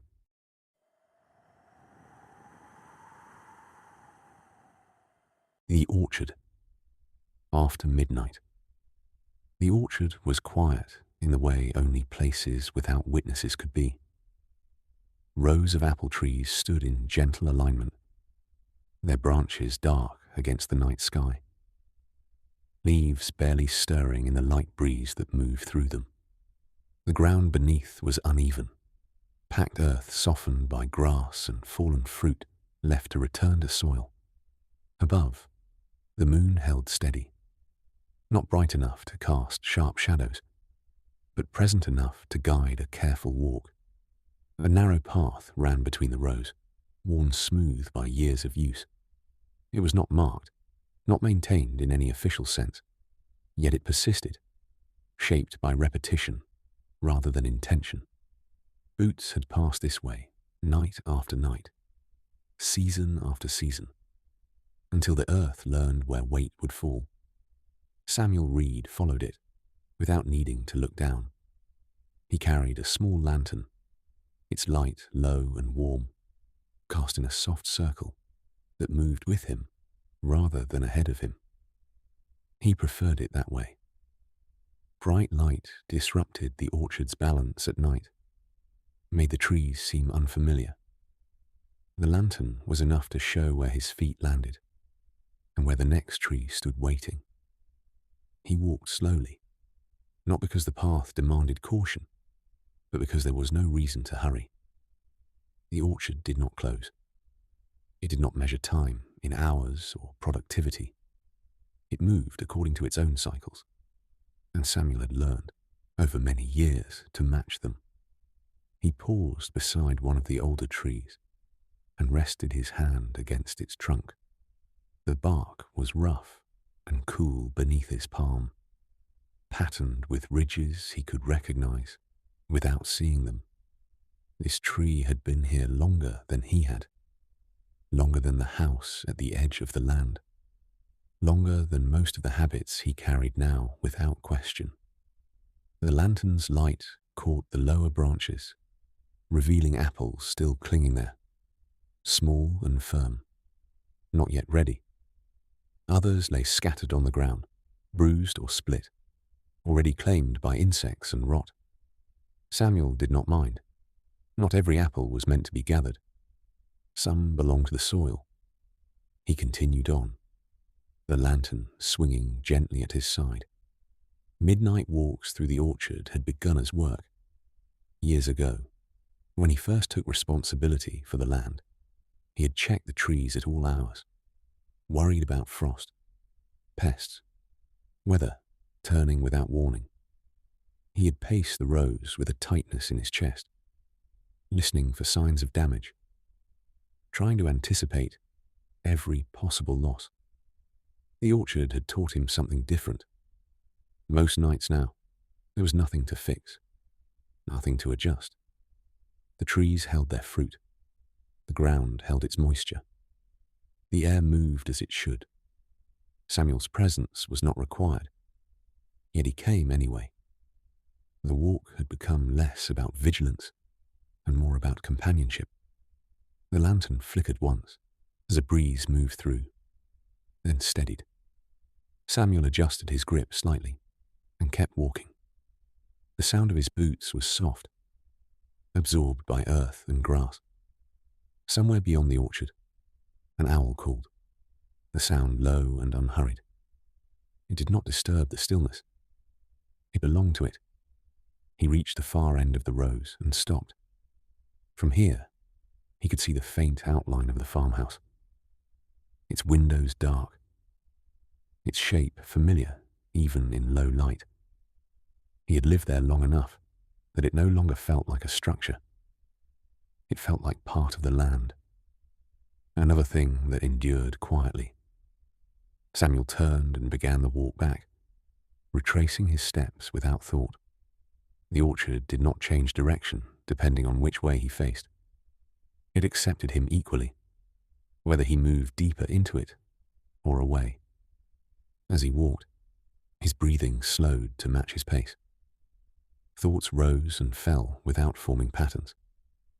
He did not review the day. He did not plan for morning. The orchard did not require reflection. It asked only that he be present, and even that felt optional. When he reached the tree he had touched earlier, he paused again. The lantern light revealed the same bark, the same branches, unchanged by his absence of a few minutes. Samuel rested his hand there once more, not out of superstition, but out of familiarity. This was the hour the orchard belonged most fully to itself. He was content to walk within it, unseen and unremarkable. One more quiet thing moving through the dark. The orchard changed very little as the night deepened. The air cooled by degrees so small they were felt more than measured. Dew gathered quietly on leaves and grass, softening the ground underfoot. The moon moved its light slowly, shifting the orchard's shadows without altering their meaning. Samuel walked on, the lantern's glow steady at his side. He stopped near a younger tree, one he had planted himself years earlier. Its trunk was thinner, its branches still learning how to hold their weight. Samuel remembered the morning he had set it into the ground, hands sore from digging, soil dark beneath his nails. He had not known then whether the tree would take. He had planted it anyway, because that was what the land asked of him. Effort, without guarantee. The tree had grown. He had learned over time to trust that kind of outcome. Not certainty, but continuation. The orchard was full of evidence that not everything needed constant attention to survive. Some things improved when left alone. Samuel moved on, passing between the rows where the ground dipped slightly. Fallen apples lay scattered here, their sweetness already returning to earth. The smell was faint but present, a quiet reminder of cycles that did not rush themselves. He had once felt frustrated by that waste, had counted losses too closely. Now he saw it differently. What was not gathered still belonged. He remembered nights when sleep would not come, when the house felt too still and his thoughts too loud.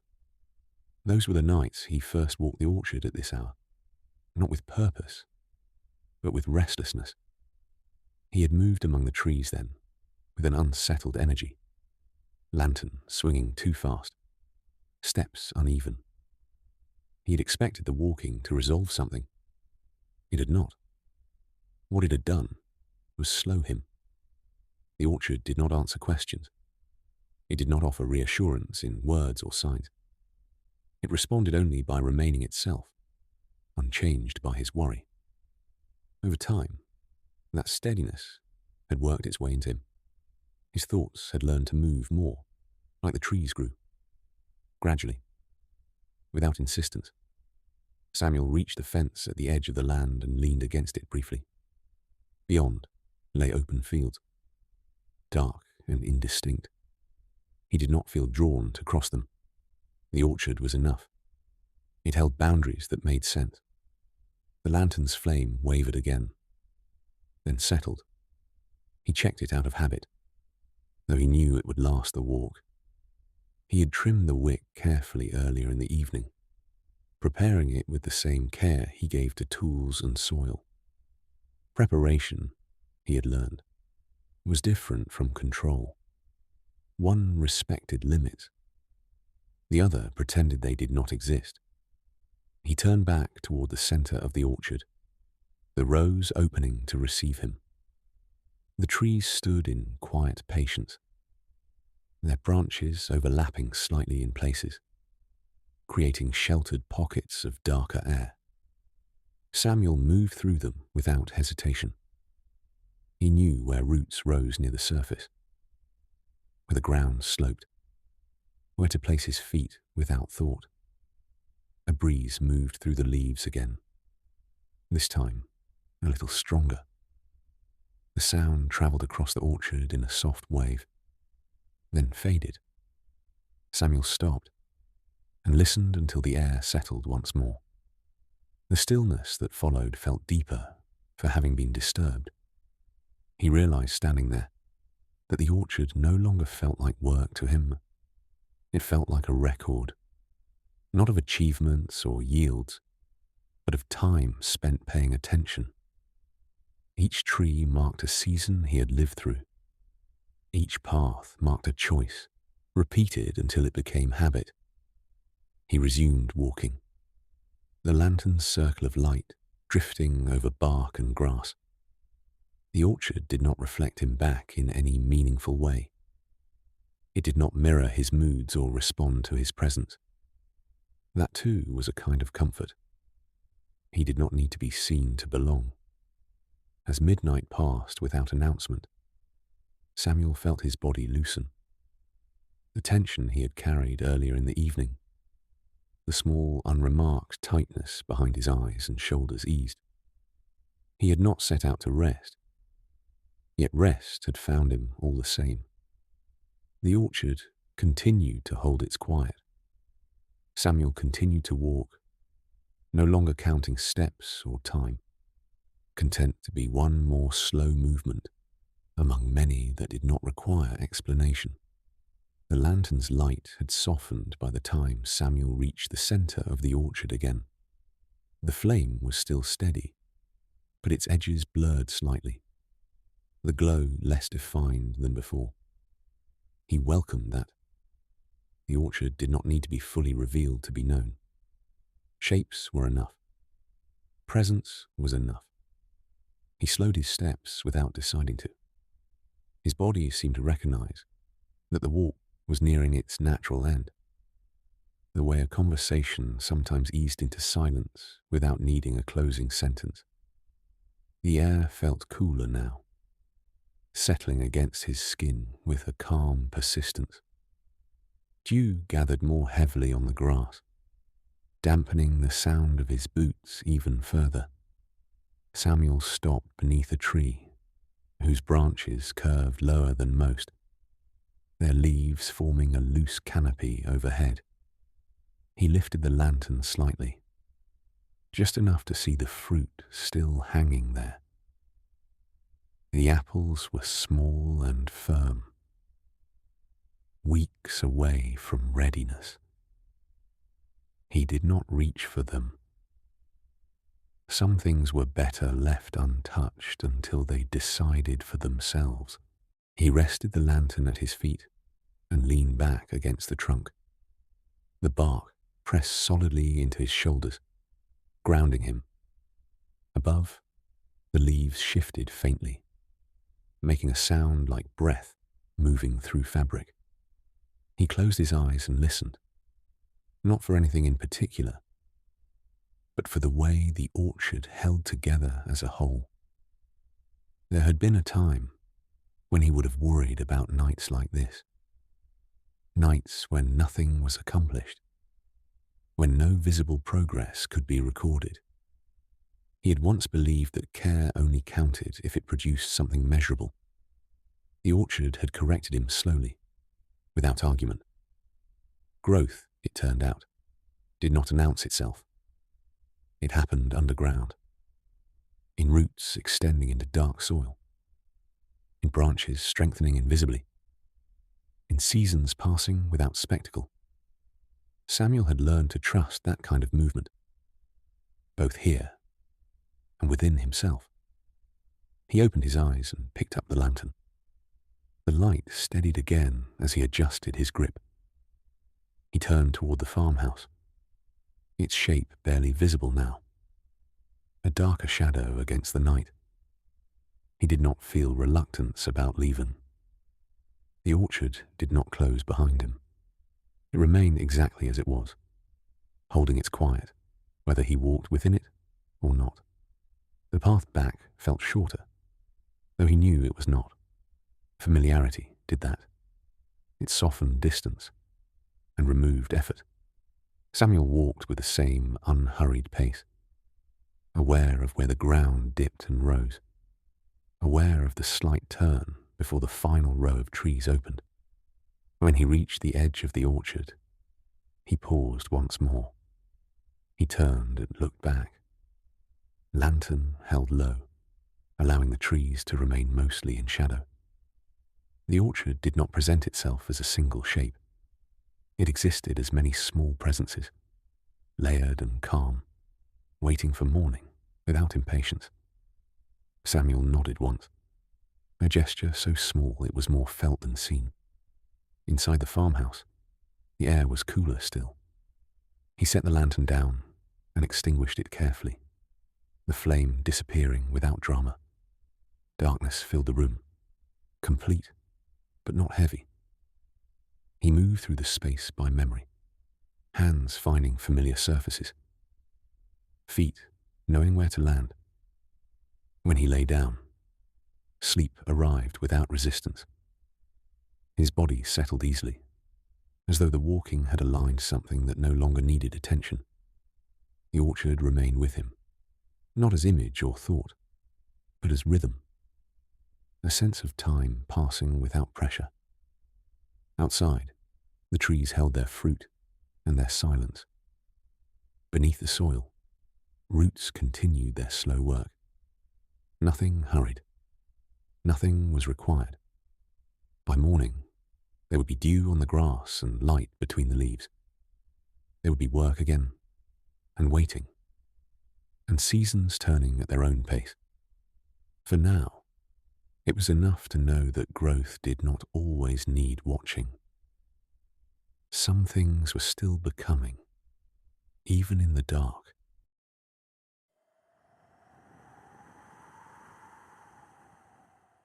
The room at the end of the hall.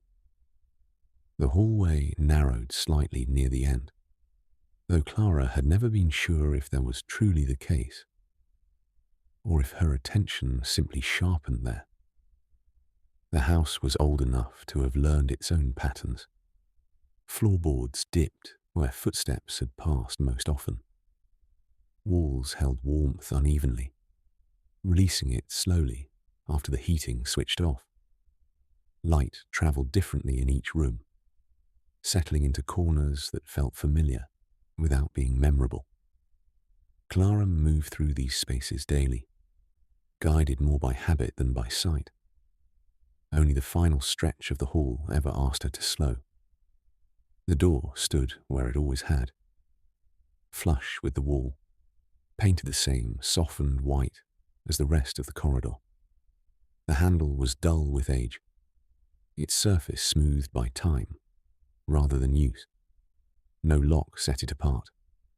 No mark or sign suggested it was different from the others. It was simply a door that had learned how to be passed. Clara walked past it every day.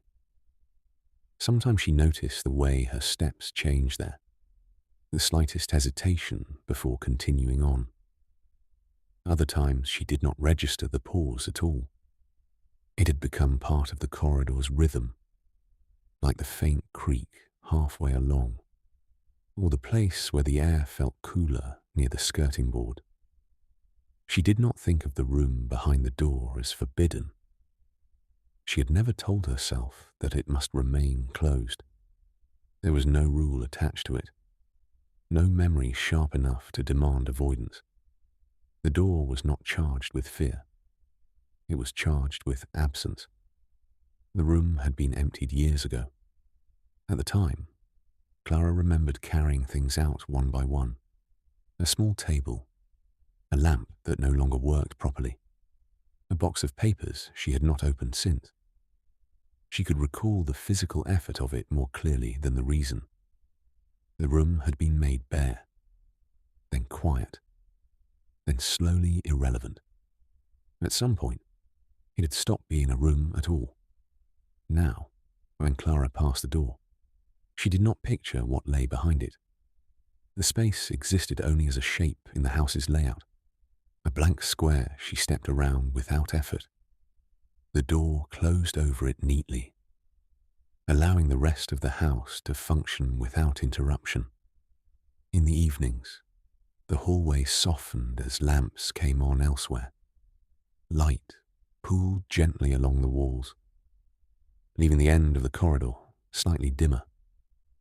Clara often stood in the kitchen or sitting room, aware of the hallway without looking at it, as one is aware of a quiet room without entering. She lived comfortably here. Her routines were simple and steady. Tea made the same way each night. Dishes washed and set to dry. Curtains drawn just enough to keep the streetlight from pressing too closely against the glass. These acts did not feel repetitive. They felt anchoring.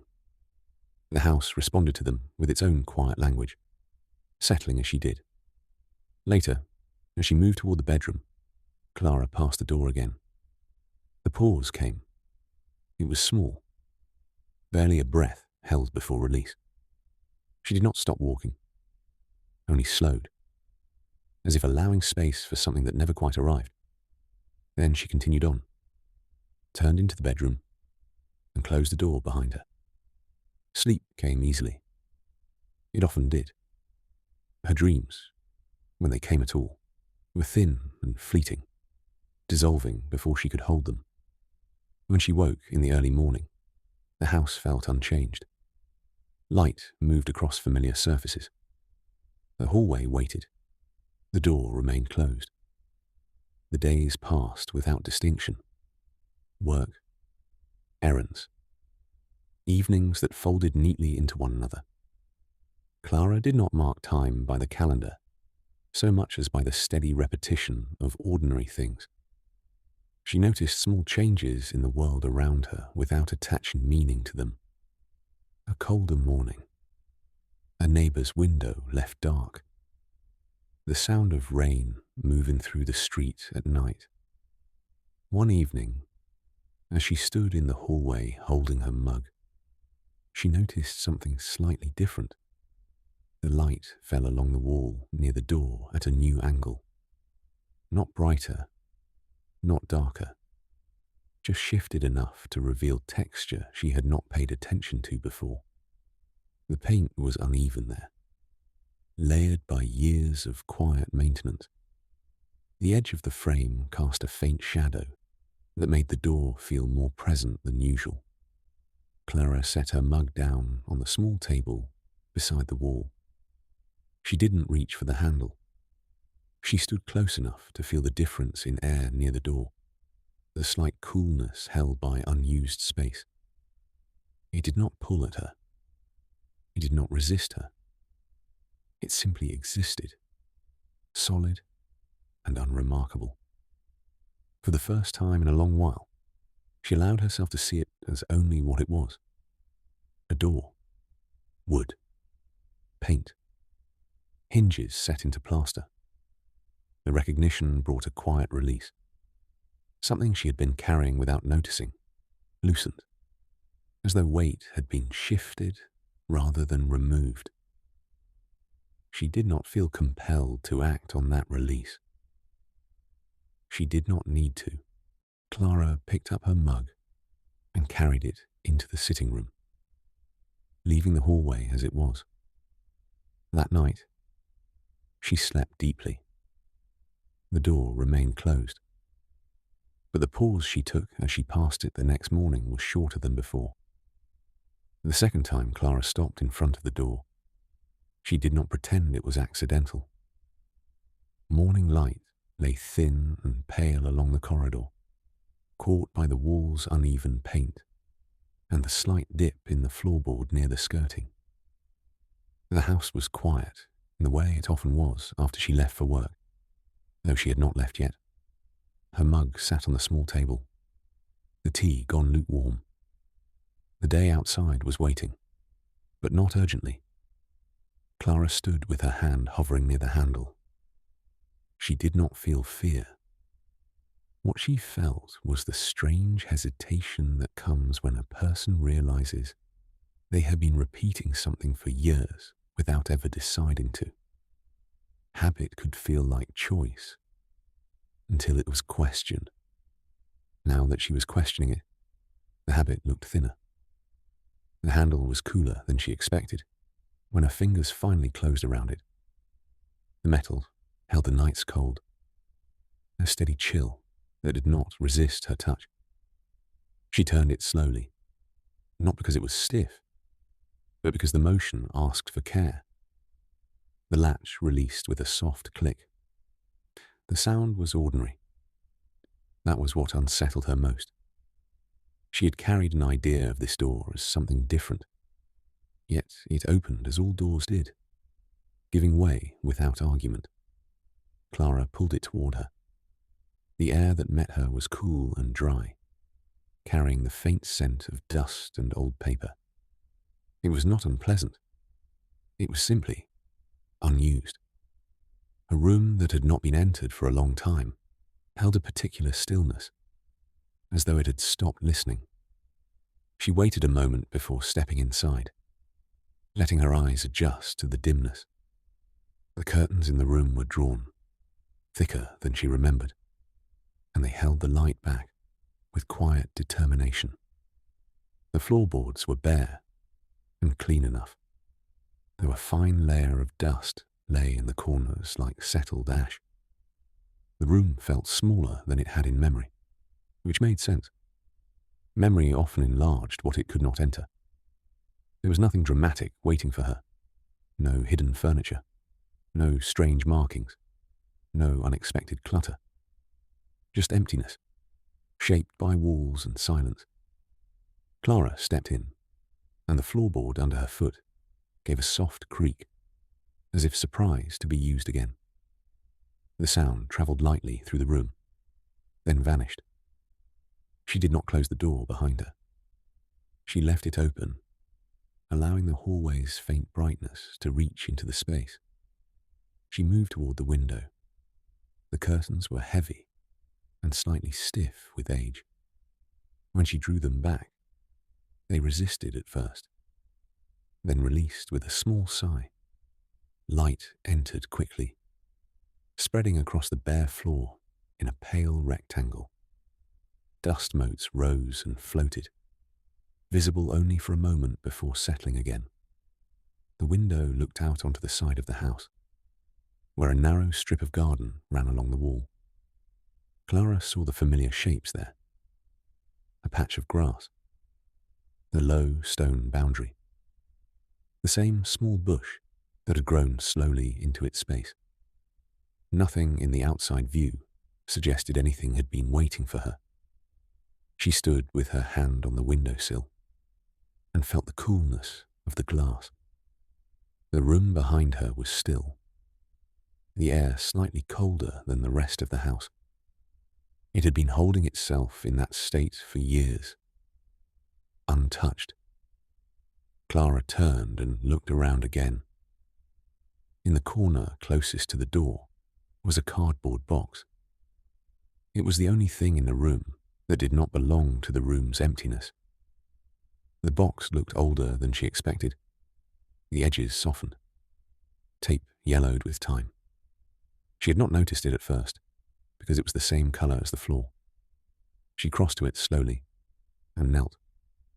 The movement felt deliberate, almost ceremonial, though she did not intend it to. The box's surface was dusty.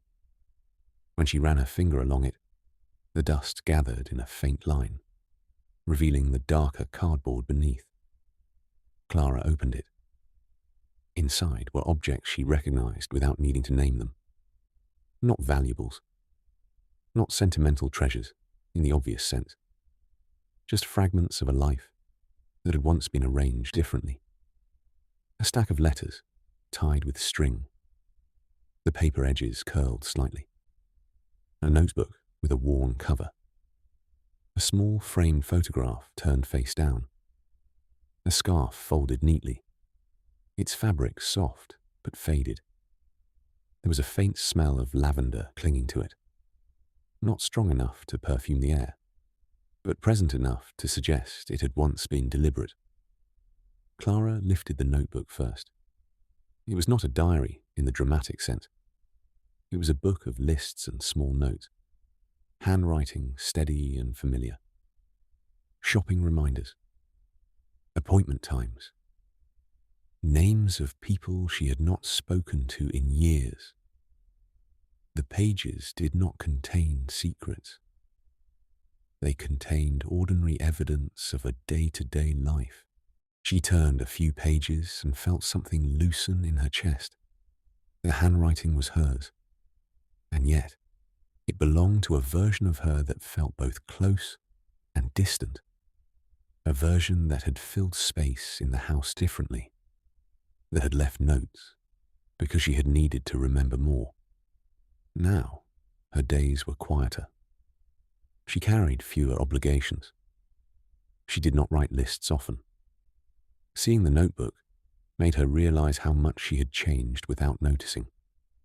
Clara set it back in the box and lifted the letters. The string was stiff from time. She untied it carefully and unfolded the first envelope. The letter inside was short, written in a hand she recognized immediately. Her mother's. The words were calm and practical, as they always had been, filled with small updates about weather and neighbors, and the steady rhythm of ordinary life. At the bottom, the familiar closing sat there with quiet affection. Clara did not read the letter all the way through. She did not need to. The sight of it was enough to bring the feeling of it back. She returned it to the envelope and placed it gently back in the stack. The letters did not feel heavy. They felt like items that had been set aside, not because they were painful, but because they were too full of life to be handled casually. The photograph was the last thing she touched. She turned it over slowly and looked at the image. It showed 3 people, close together, smiling in a way that was not posed. Clara was younger there. Her face held more sharpness, less softness around the eyes. Beside her stood her father, his hand resting lightly on her shoulder, his smile understated. Her mother stood on the other side, looking straight at the camera with a calm steadiness. Clara felt her breath catch, not in grief, but in recognition. The room suddenly made sense. It had not been kept closed because it held something frightening. It had been kept closed because it held a version of the past that she had not wanted to walk through every day. Not because she could not bear it, but because she had needed to live forward. And sometimes living forward required putting certain things in a room and letting the door stay shut. Clara sat back on her heels, the photograph still in her hands. The room around her was quiet, accepting. The light from the window held steady. The hallway beyond the open door looked unchanged, waiting without opinion. She placed the photograph back in the box and stood. There was no sudden clarity, no rush of emotion that demanded action. Only the calm knowledge that the room was not an enemy. It was simply a place where life had been stored when it could not be carried. Clara looked once more around the bare space, then walked out into the hallway, leaving the door open behind her. The air in the corridor felt warmer immediately, as if the house had been holding its breath and had finally exhaled. Clara did not close the door right away. She moved through the rest of the house with an unfamiliar lightness, not because anything had been resolved, but because nothing was pressing against her any longer. The hallway felt wider now, though she knew that was not true. The walls had not shifted. The floorboards had not realigned themselves.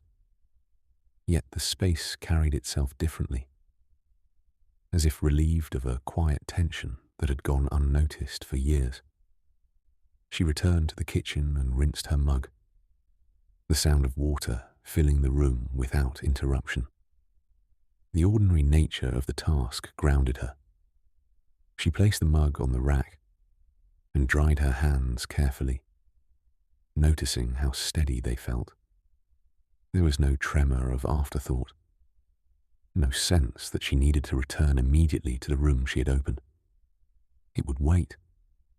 The day unfolded much like any other. Clara left the house, locked the door, walked the familiar route to work. She listened to conversations, answered questions, moved through tasks that required attention but not urgency. At times she found herself thinking of the room, but the thought did not pull her away from what she was doing. It sat alongside everything else, integrated rather than intrusive. When she returned home in the evening, the first thing she noticed was the light. It travelled farther down the hallway now, slipping through the open doorway at the end and softening the wall beyond it. The door stood exactly as she had left it, neither fully open nor fully closed. The house had not adjusted it. It had not tried to complete the gesture for her. Clara set her bag down and stood in the hallway for a moment, observing the change. The open door did not feel like an invitation or a challenge. It was simply evidence of choice made and held. She walked into the room again, this time without hesitation. The air felt less cool than before, already beginning to match the rest of the house. The dust motes were gone, settled back into corners. The room did not feel different in substance, but it felt less removed. Clara moved to the window and opened it slightly, letting fresh air in. The breeze carried the outside world gently through the space, lifting the edge of the curtain without effort. She returned to the box and knelt beside it once more. This time, she did not take everything out. She lifted only the scarf and draped it over the back of the chair she brought in from the hall. She placed the photograph on the windowsill, not as display, but as acknowledgement. The notebook and letters she left in the box, closing the lid and sliding it neatly against the wall. The room did not need to be filled.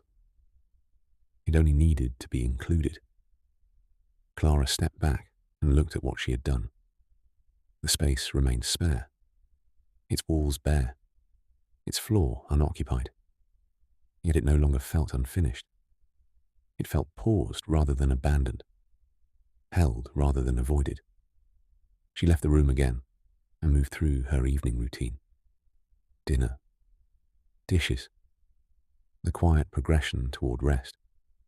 At some point she realized she had passed the end of the hallway without slowing at all. Later, as she prepared for bed, Clara returned one last time. She stood in the doorway and looked into the room, now faintly illuminated by the hall light. The scarf rested where she had placed it. The photograph caught a sliver of reflection from the window. The air moved gently, the open window allowing the room to breathe. Clara did not step inside. She reached for the door and closed it part way, leaving it ajar. The latch did not click. The door rested against the frame without sealing itself. That felt right. She turned off the hall light and walked to the bedroom. When she lay down, sleep arrived slowly, comfortably, as though the house itself had settled into a new arrangement. Her thoughts did not return to the room. They did not need to. The door would remain as it was, closed enough to be quiet, open enough to be honest. In the days that followed, Clara noticed the change not in the room, but in herself. The hallway no longer asked for a pause. The house felt more evenly balanced, its spaces carrying equal weight. She moved through it without adjusting her pace. The room at the end of the hall did not become a place she used every day. It did not need to. It existed now as part of the whole, neither hidden nor demanding attention. Clara understood. In the quiet way understanding sometimes came, that she had not been avoiding the room itself. She had been giving herself time. Now, time had given her space in return.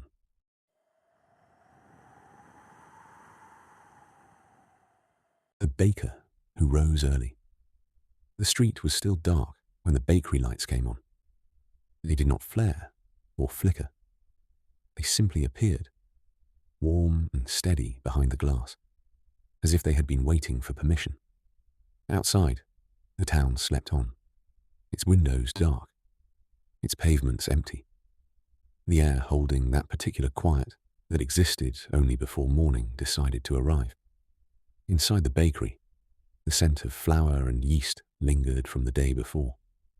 It was faint but familiar, woven into the walls and counters, settled into the grain of the wooden tables. The room felt calm rather than empty, as though it understood it would soon be needed. The man who unlocked the door moved without hurry. He set his coat on the hook by the back wall, rolled up his sleeves, and washed his hands carefully. The water ran cold at first, then warmed. He dried his hands on a cloth, already soft from years of use, and stood for a moment at the center of the room, listening. There were no clocks here that ticked loudly.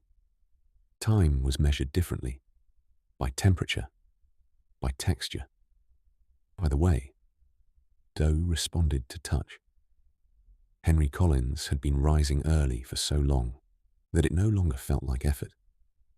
His body woke before thought did, guided by habit rather than alarm. He did not remember deciding to become a baker in the mornings. It had happened gradually, the way many lives did. One repetition at a time. He moved to the counter and lifted a large bowl from the shelf. It was heavier than it looked, its weight reassuring in his hands. Flour followed, measured by feel more than by scale. Water, yeast, salt. He combined them slowly, letting the mixture come together without force. The dough resisted at first, as it always did. Henry expected that. He worked it patiently, folding and pressing, letting his hands do the work while his mind remained elsewhere. There was no need to think too much at this hour. Thinking came later. Outside, the sky remained dark, but the suggestion of morning hovered at its edges. A bird called once, tentative, then fell silent again. The town did not answer yet. Henry covered the bowl with a cloth and set it aside. The dough would rest now. That part could not be rushed. He had learned early on that rising was not something you could demand. You prepared the conditions, then waited. He wiped the counter and filled the kettle, placing it on the small burner near the back. While it heated, he moved through the bakery, checking what needed checking. Trays stacked neatly. Oven ready. Ingredients accounted for. Everything in its place. Not because disorder frightened him, but because order allowed the rest of the day to unfold without friction. When the kettle boiled, he poured the water into his mug and carried it to the window. From here, he could see the length of the street. The lampposts still cast their pale circles on the pavement, and the shop fronts opposite remained shuttered. The bakery's light stood out against the dark, a small declaration of wakefulness in a sleeping town. Henry sipped his tea and felt the warmth settle. This moment, before the work gathered speed, had become his favourite part of the day. Not because it was restful, exactly, but because it was unclaimed. No customers yet. No expectations pressing in. Just preparation and quiet. He returned to the bowl and lifted the cloth. The dough had begun to change already. Not visibly, not dramatically, but in the subtle way he had learned to recognize. It felt different under his fingers. Softer. More willing. He smiled faintly. Not with pride, but with acknowledgement. The process was underway. Henry worked the dough again, folding it back on itself, shaping it with careful movements. He did not hurry. There would be time later for speed. Now was for attention. He thought briefly of the mornings when he had first started, how he had risen early out of necessity rather than preference, how he had measured everything precisely, afraid of getting it wrong. He had believed then that skill came from control. Experience had taught him something gentler. Skill came from listening. The oven warmed gradually, the low hum filling the space without interruption. The air shifted, carrying the promise of heat. Henry placed the shaped loaves onto their trays and covered them once more. They would rise now, taking the time they required. He leaned against the counter and let himself be still. This was the hour most people never saw. The part of the work that did not look impressive. No finished bread yet. No customers complimenting crust or crumb. Just waiting and trust, and the quiet labour of hands that knew what to do without instruction. Henry finished his tea and set the mug in the sink. He rinsed it immediately, a habit he had formed not because it mattered, but because it kept small tasks from accumulating. He liked beginnings that did not carry yesterday with them. Outside, the sky lightened by degrees so small they could only be noticed by someone already awake. The lamplight faded slightly, its authority diminishing. Somewhere farther down the street, a door opened, then closed again. The town was beginning to stir. Henry checked the dough once more, then turned his attention to the oven. The day would move faster soon. There would be conversations, requests, small complaints, familiar faces. He welcomed them. The bakery existed for that exchange. But this hour, this space before the first loaf went in, belonged only to the work itself. Henry stood in the warm light of the bakery, hands dusted with flour, breath slow and even, and allowed the quiet to hold for just a little longer before morning fully arrived. The oven reached its temperature without ceremony. Henry knew the moment without checking the dial. The warmth in the room shifted, becoming fuller, more deliberate. Heat settled into the walls and counters, loosening the air so it carried scent more readily. Flour, yeast, and something deeper began to rise together, the smell of work approaching its next stage. He uncovered the trays and examined the loaves. They had grown in quiet increments, their surfaces smoother now, gently domed. When he pressed a finger lightly into one, the dough yielded and returned, slow and patient, ready enough. Henry slid the trays into the oven with practiced ease.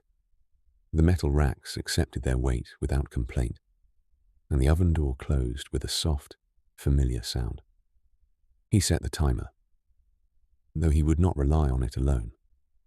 Baking, like rising, was as much felt as measured. The first loaves always mattered most, not because they were better than the others, but because they set the tone.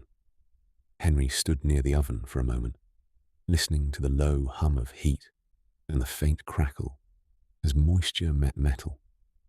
The sound was small, easily missed, but it marked the transition from preparation to transformation. Outside, the street continued its gradual waking. The lamplights dimmed further, surrendering their role to the growing light in the sky. A delivery truck passed at the far end of the road, its engine subdued. Somewhere nearby, a radio came on briefly, then was turned down again. Henry wiped his hands on the cloth at his waist and moved to the sink. He washed up carefully, scrubbing flour from beneath his nails, rinsing until the water ran clear. He liked clean hands before the doors opened. It felt like drawing a line between the quiet and what came next. As he dried his hands, he caught his reflection in the small mirror above the sink. His face looked the same as it always did at this hour. Calm, slightly softened by the warm light. He did not search it for signs of age or fatigue. He had stopped doing that years ago. The work took what it needed and gave back what it could. He returned to the oven and checked the loaves through the glass. The crusts were beginning to colour, pale gold deepening gradually. He leaned closer, not touching, just watching. There was no rush. Bread did not respond well to impatience. Henry thought of the people who would arrive later, drawn by the smell before the sign even mattered. Regulars, mostly. They came for the bread, but they also came for the rhythm of it, for the sense that something still happened the same way every morning, regardless of what else had shifted. He did not think of himself as providing comfort. He simply made bread. Yet over time, he had noticed how people softened here, how voices lowered, how the pace of the day slowed for a moment inside these walls. The bakery did that work as much as he did. The timer chimed softly. Henry opened the oven and was met with a fuller wave of heat and scent. He removed the trays carefully, setting them on the cooling racks. The loaves crackled faintly as they met the cooler air, their crusts tightening as they settled into themselves. He stood and listened. That sound, brief and subtle, never failed to hold him. It was proof of something finished properly, not hurried, not forced. He felt it settle in his chest, a quiet satisfaction that did not ask to be examined. More dough waited to be shaped. More loaves would follow. The day would fill with repetition and variation in equal measure. But for a moment, Henry allowed himself to remain still, surrounded by warmth and the smell of bread just out of the oven. The street outside brightened further. A figure passed the window, then another. The town had woken now, fully and without hesitation. Henry moved to unlock the door. He did not open it yet. He stood with his hand on the latch and breathed in, one last time, the unshared quiet of the bakery before it belonged to everyone else. When he turned the sign to open and pulled the door wide, the morning stepped inside, carrying voices, movement, and expectation with it. Henry stepped back into his work without resistance, ready to meet the day he had already begun, long before it arrived. The morning settled into the bakery without haste. The first customers arrived quietly, as they always did, drawn more by scent than schedule. The door opened and closed with a gentle rhythm, each entrance bringing with it a fragment of the outside world. A greeting murmured, a nod exchanged, coins placed on the counter with familiar care. Henry moved among them steadily.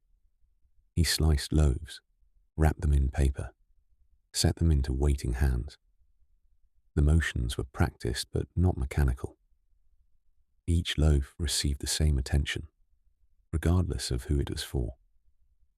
There was no distinction between the regular who came every day and the passerby who had wandered in by chance. Bread, once made, belonged to whoever needed it. The bakery filled with sound, soft conversation, the rustle of paper, the faint scrape of chairs as someone rested briefly at the small table by the window. Yet even as the room grew fuller, it did not feel crowded. The warmth from the oven spread evenly, holding the space together. Henry answered questions without hurry. Yes, that loaf was good toasted. No, the rye would be ready a little later. He listened more than he spoke, allowing the morning to shape itself around the counter. When the last of the first rush eased, he took a moment to wipe the surface clean again, clearing crumbs and flour until the wood showed through. By mid-morning, the light outside had shifted fully. The street moved with purpose now, footsteps quickening, doors opening and closing with intention. Inside, the bakery remained a pocket of steady time, its rhythm slower than the world beyond the glass. Henry took a loaf from the rack and broke off a small piece. He ate it standing, leaning against the counter, chewing thoughtfully. The crust cracked softly, giving way to a warm, yielding center. It tasted as it should, not perfect in an abstract sense, but honest. He swallowed and felt the warmth settle, not just in his body, but in his attention.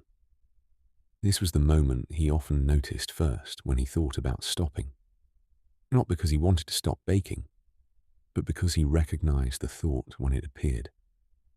It came gently now, no longer edged with fear.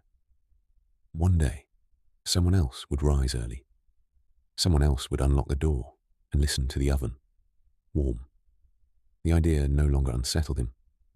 It felt like part of the same cycle that brought morning every day. For now, the work remained his. Henry washed his hands again and returned to the counter. Another customer entered, then another. He met them with the same quiet presence he always did. There was no performance in it, just attention given fully, then released. As the day moved on, the bakery gradually emptied. By early afternoon, the shelves were mostly bare, the air cooling slightly as the oven rested. Henry began the slower tasks of closing, wiping surfaces, stacking trays, preparing for the next morning without urgency. When he finally turned the sign to closed, the silence that followed felt earned rather than empty. He moved through the bakery one last time, checking lights, straightening what needed straightening. He stood at the center of the room again, just as he had before dawn, and listened. The space held its calm. Henry took his coat from the hook and slipped it on. Before leaving, he paused by the counter and placed his hand flat against the wood, feeling the faint warmth still held there. He did not say anything. He did not need to. Outside, the afternoon carried on without him. The street no longer waited. It moved as it always would. Henry locked the door and walked away, already thinking of the quiet that would greet him the next morning, before the first loaf, before the town woke, when the work began again in stillness. The bakery would be there. So would he. For as long as rising early still felt like listening rather than obligation.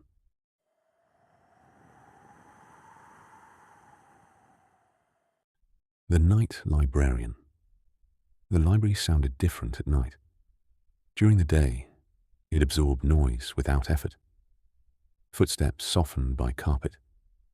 Pages turned with polite restraint. Voices lowered instinctively beneath the height of the ceiling. At night, with the doors locked and the lights reduced to a careful minimum, the building allowed its own sounds to emerge. A long sigh from the heating. A faint tick as wood adjusted to cooling air. The distant whisper of pages settling under their own weight. The desk lamp near the central aisle cast a contained pool of light, enough to work by without disturbing the rest of the space. Beyond it, shelves receded into shadow, their outlines steady and patient. The books did not demand attention. They waited. Eleanor arrived after dusk, as she always did. She unlocked the side door, signed her name in the logbook, and hung her coat on the peg behind the desk. The routine took only minutes, but she moved through it with unhurried care, as if each step confirmed that the evening had begun properly. When she switched on the lamp, the light settled rather than spread, illuminating only what was needed. She liked that restraint. The night shift suited her. It had from the beginning, though she had not known to ask for it until it was offered.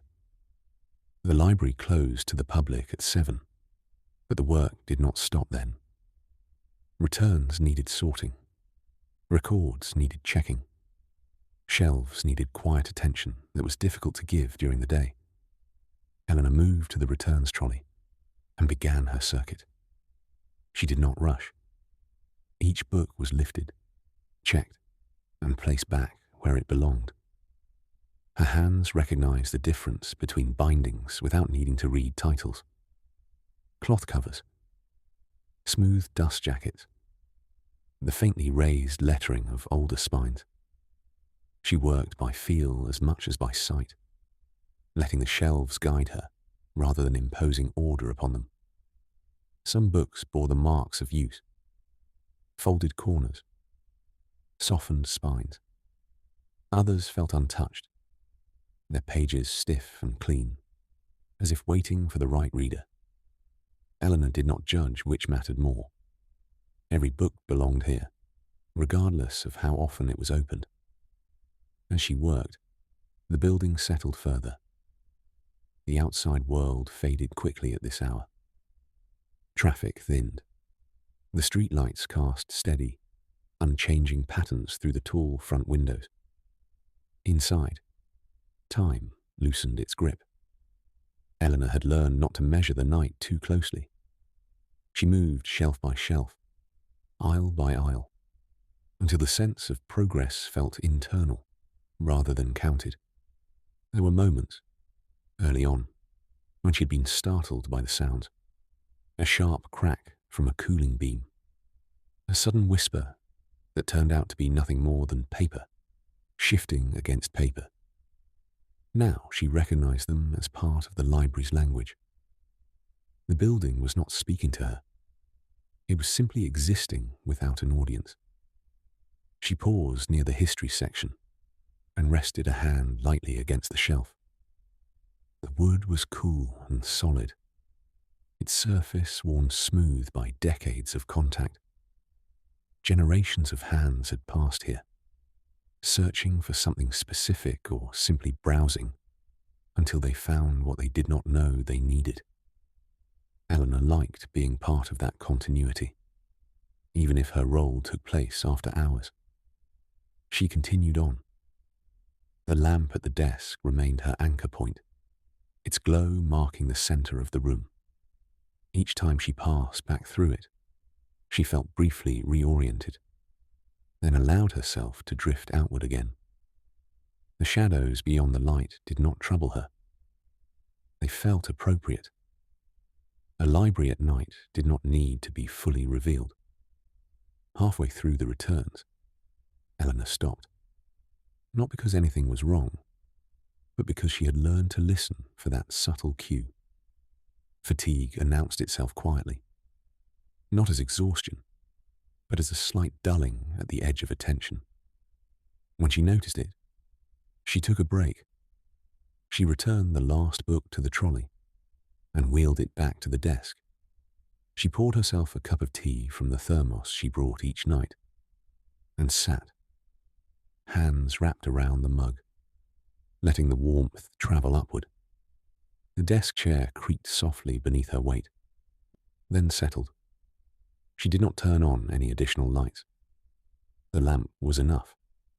From this position, she could see the long central aisle, stretching away, shelves standing in quiet alignment. The symmetry was comforting. Order without rigidity. Structure that did not press. Eleanor sipped her tea and allowed her thoughts to slow. She did not think about why she preferred the night shift. She had answered that question enough times to others, and the explanations never quite captured it. The truth was less articulate. At night, the world asked less of her. It did not require response or interpretation. It allowed her to exist alongside it without commentary. The library understood that. She finished her tea and stood, returning the mug to her bag. There was more work to do. Shelves to check. A small stack of donations to be logged. Tasks that would fill the hours without crowding them. As she lifted the trolley again, a sound moved through the building. It was slight, almost nothing. A single book, somewhere in the far stacks, shifting and settling back into place. Eleanor paused and listened. The sound did not repeat. The library returned to its deeper quiet. She did not investigate. She did not need to. Buildings, like people, adjusted themselves when left alone long enough. She resumed her circuit, moving steadily, the lamp's glow waiting for her return each time she passed beyond it. The night was long. She had learned how to move within it, without asking it to end. By the middle of the shift, the library felt as though it had fully exhaled. The heating had settled into a quieter cycle, warming the air in gentle waves rather than constant hum. The outside street sounds had thinned to occasional movement, a car passing like a distant thought. Inside, the building held its silence with confidence, neither fragile nor tense. Eleanor worked through the donations at the desk, logging each title, checking condition, recording the details in the ledger. The lamp illuminated her hands and the open pages, leaving the rest of the room softened into shadow. She liked the way the light created a boundary. Work here. Quiet there. Nothing needed to compete. She was halfway through the stack when she noticed a book on the corner of the desk that had not been there before. It was not one she had brought out, not one from the returns trolley, not one from the donation pile. Eleanor stared at it for a moment, her pen still poised above the ledger. The book was small, hardback, bound in dark cloth.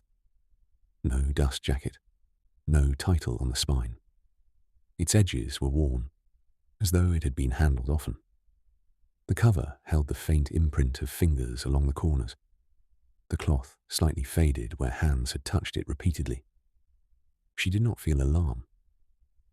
The library was not a place that encouraged sudden fear.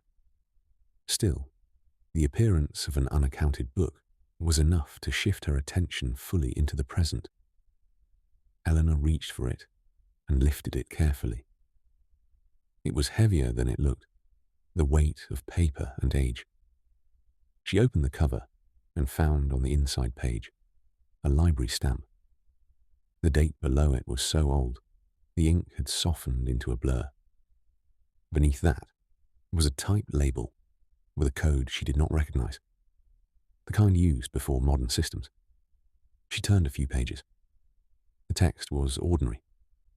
Not a diary, not a personal account, not a secret. It looked like a collection of essays, printed in a small, careful font. The paper had yellowed, but the words remained clear. Eleanor flipped to the back. The borrowing slip was still inside the pocket, filled with handwritten names. Most were faint, the ink long ago fading into the paper. The last line, however, stood out. It was written in a steadier hand, darker than the rest, as though it had been added much later. The date beside it was recent, within the last month. Eleanor checked the name, then read it again, more slowly. It was her own. She did not move for a moment. The quiet around her deepened, not because the building changed, but because her attention narrowed. She ran her thumb lightly along the edge of the borrowing slip, then looked back at the date. The handwriting was not hers. The name was, but it had not been written by her hand. Eleanor closed the book and held it on the desk. She tried carefully to reconstruct her recent weeks. She had checked out books, of course. That was one of the small privileges of the job. She often brought something home, returned it, borrowed something else. But she did not remember this book. She did not remember seeing it, choosing it, carrying it to the desk. The absence of memory did not feel like failure. It felt like a gap that refused to explain itself. She opened her notebook and checked her list of borrowed titles. The record was clear. Nothing like this appeared. She opened the digital system on the desk computer. Again, no record. The book existed outside her paperwork. Eleanor looked toward the stacks, the long aisles extending away into the softened darkness. The library felt unchanged. The shelves stood in their quiet alignment. Nothing moved. No sound suggested anyone else was present. She stood. If the book belonged somewhere, she would find it. That was the simplest approach. Libraries responded well to simplicity. Eleanor carried the book with both hands and walked into the stacks. The air between the shelves was cooler. The light from the desk lamp fell away quickly, replaced by the faint emergency lighting that ran along the floor, enough to prevent complete darkness, but not enough to reveal detail. Eleanor's footsteps were softened by the carpet, her movement quiet, deliberate. She passed familiar sections: fiction, poetry, local history, philosophy. Each shelf carried its own scent, paper and cloth and dust. The books here held their silence as though protecting it. Eleanor paused at the old catalogues, the back corner where older collections were kept. The shelves here were less often visited. Their spines were darker, their bindings heavier. She ran her fingers along the rows lightly, as if listening through touch. The book in her hands felt as though it belonged here. She found an empty slot between two volumes that matched its height and binding. The space looked deliberate, not simply the result of poor shelving. She held the book near it, comparing the cloth, the wear, the subtle fading at the edges. It matched. Eleanor hesitated. The borrowing slip with her name felt like a weight she did not want to carry further. Yet returning the book to the shelf felt like closing a door without knowing what had been behind it. She placed it into the slot anyway. The book slid in smoothly, as if the shelf had been waiting for it. Eleanor stepped back and looked at the row. The empty space was gone. The shelf looked complete again. She did not feel satisfaction. She felt uneasy. The library, in its quiet way, seemed to settle. Not dramatically, just slightly, like a room returning to balance.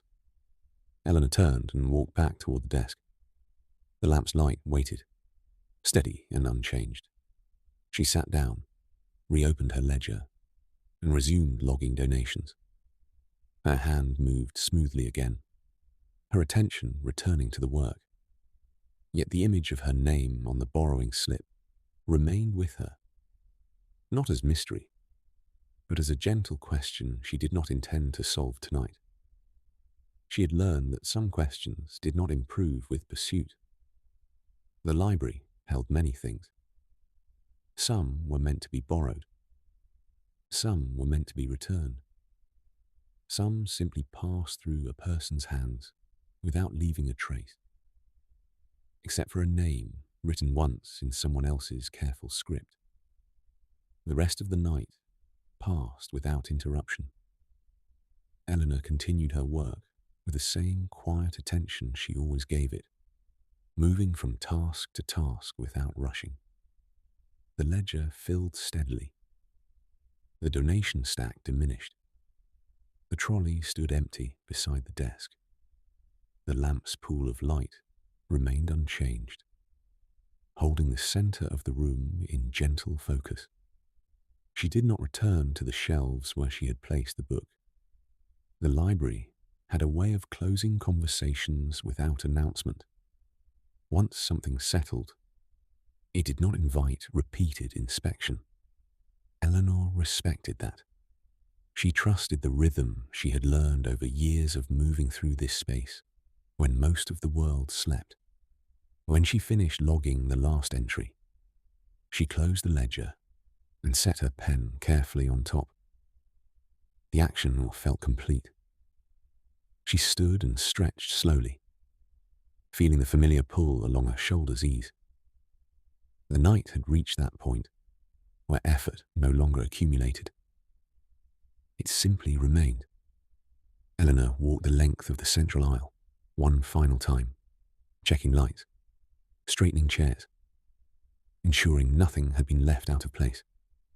The shelves stood as they should, orderly, without rigidity.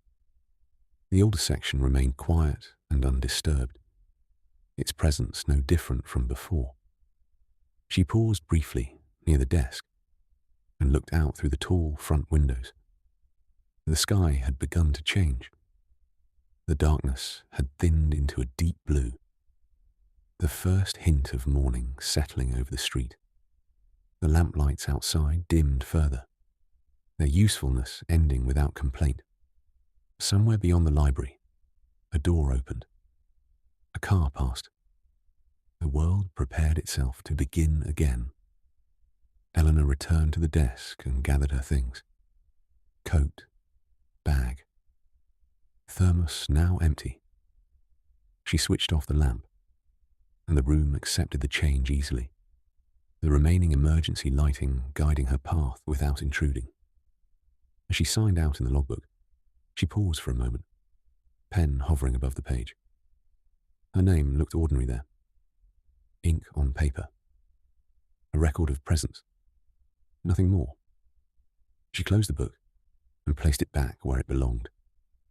Before leaving, Eleanor stood once more at the threshold of the library floor and listened. The building held its silence differently now. Not the deep, settled quiet of midnight, but the lighter stillness that came before doors opened and voices returned.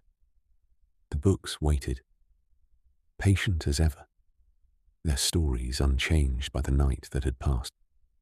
Eleanor unlocked the side door and stepped outside. The morning air was cool and clean, carrying the faint scent of rain that had not yet arrived. She drew her coat closer and breathed in, letting the outside world reclaim her attention gradually. The library behind her remained dark and calm, already releasing its hold on the night. She walked away without looking back. Later that week, during a daytime shift, Eleanor passed through the older stacks again. Sunlight filtered in higher up now, catching dust in slow motion. She did not search for the book. She did not check the borrowing slips. She allowed the shelves to remain as they were.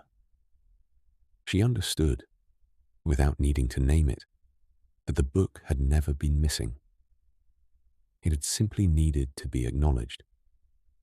Some stories did not belong to the person who held them longest. Some passed briefly through a life, leaving behind nothing more than a sense of having been present at the right moment. Eleanor returned to the desk and resumed her work, the library alive around her now, with the quiet murmur of readers and pages turning. The shelf at the back remained full. The night, having given what it needed to give, released her back into the day without asking for anything in return.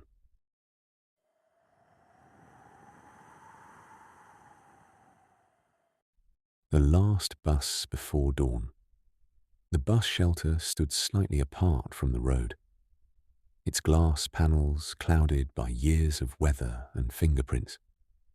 A single strip light inside hummed softly, casting a pale glow onto the concrete beneath it. Beyond that circle of light, the town rested in its late-night quiet, streets empty enough to feel provisional, as though they might be packed away by morning. The timetable was fixed to the back wall, its edges curling slightly. Most of the routes listed no longer ran at this hour. Only one line remained active, its departure time marked without emphasis, as if it did not expect much attention. The bench inside the shelter was cold when Thomas sat down. He placed his hands on his knees and let the chill seep through the fabric of his coat. It grounded him. He had learned, over the years, that waiting became easier when the body was acknowledged rather than ignored. The air smelled faintly of damp concrete and distant rain, a neutral scent that belonged to no particular memory. Thomas had not planned to be here tonight. The decision had arrived gradually, forming out of small delays and quiet refusals. A conversation that ended earlier than expected. A house that felt too full of sound once the door closed. The knowledge that the last bus still ran, even if most people had forgotten it did. He leaned back against the shelter wall and watched the road. The streetlights held steady, their light falling in regular intervals along the pavement. Somewhere farther away, a traffic signal changed with a muted click, though no cars waited to respond. The town seemed to be maintaining its routines out of habit rather than necessity. Thomas checked his watch, then turned it face down on his wrist. Time behaved differently here. It stretched without tension, expanding to fill the space available. He did not feel late. He did not feel early. He felt suspended in a moment that did not ask for definition.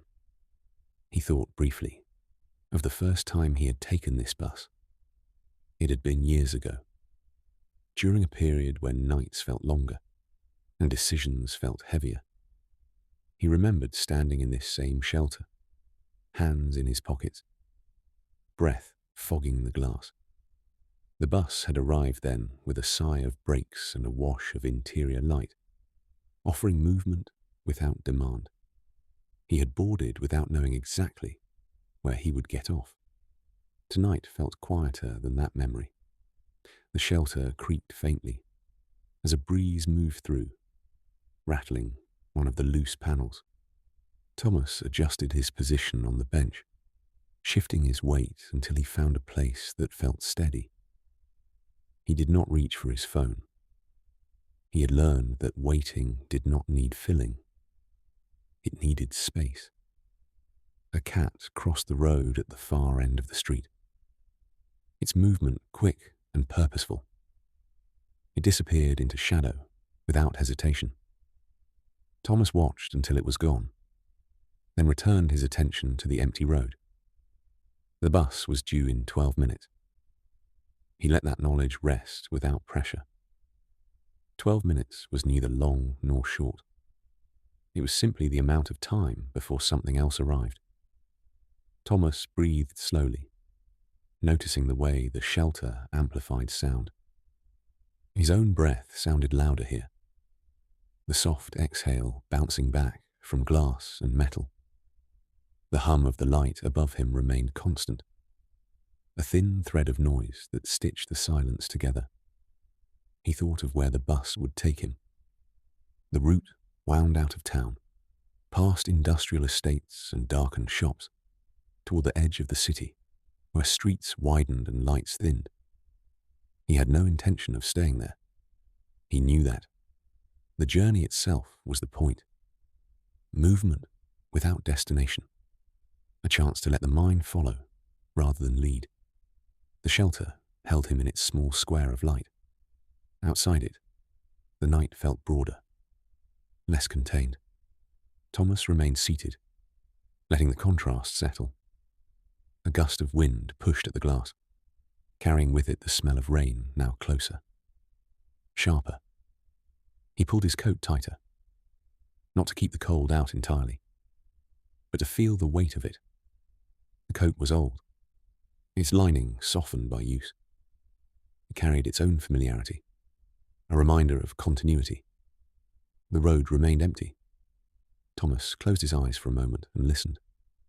The town breathed around him, a low, steady presence. No urgency moved through it now. No one hurried. Even the night seemed content to pause. When he opened his eyes again, the shelter looked unchanged. The timetable still curled at the edges. The bench remained cold. The light hummed. The waiting continued.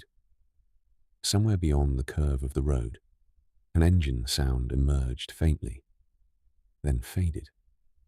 Thomas did not react. He had learned not to lean too quickly toward expectation. The bus would arrive when it arrived.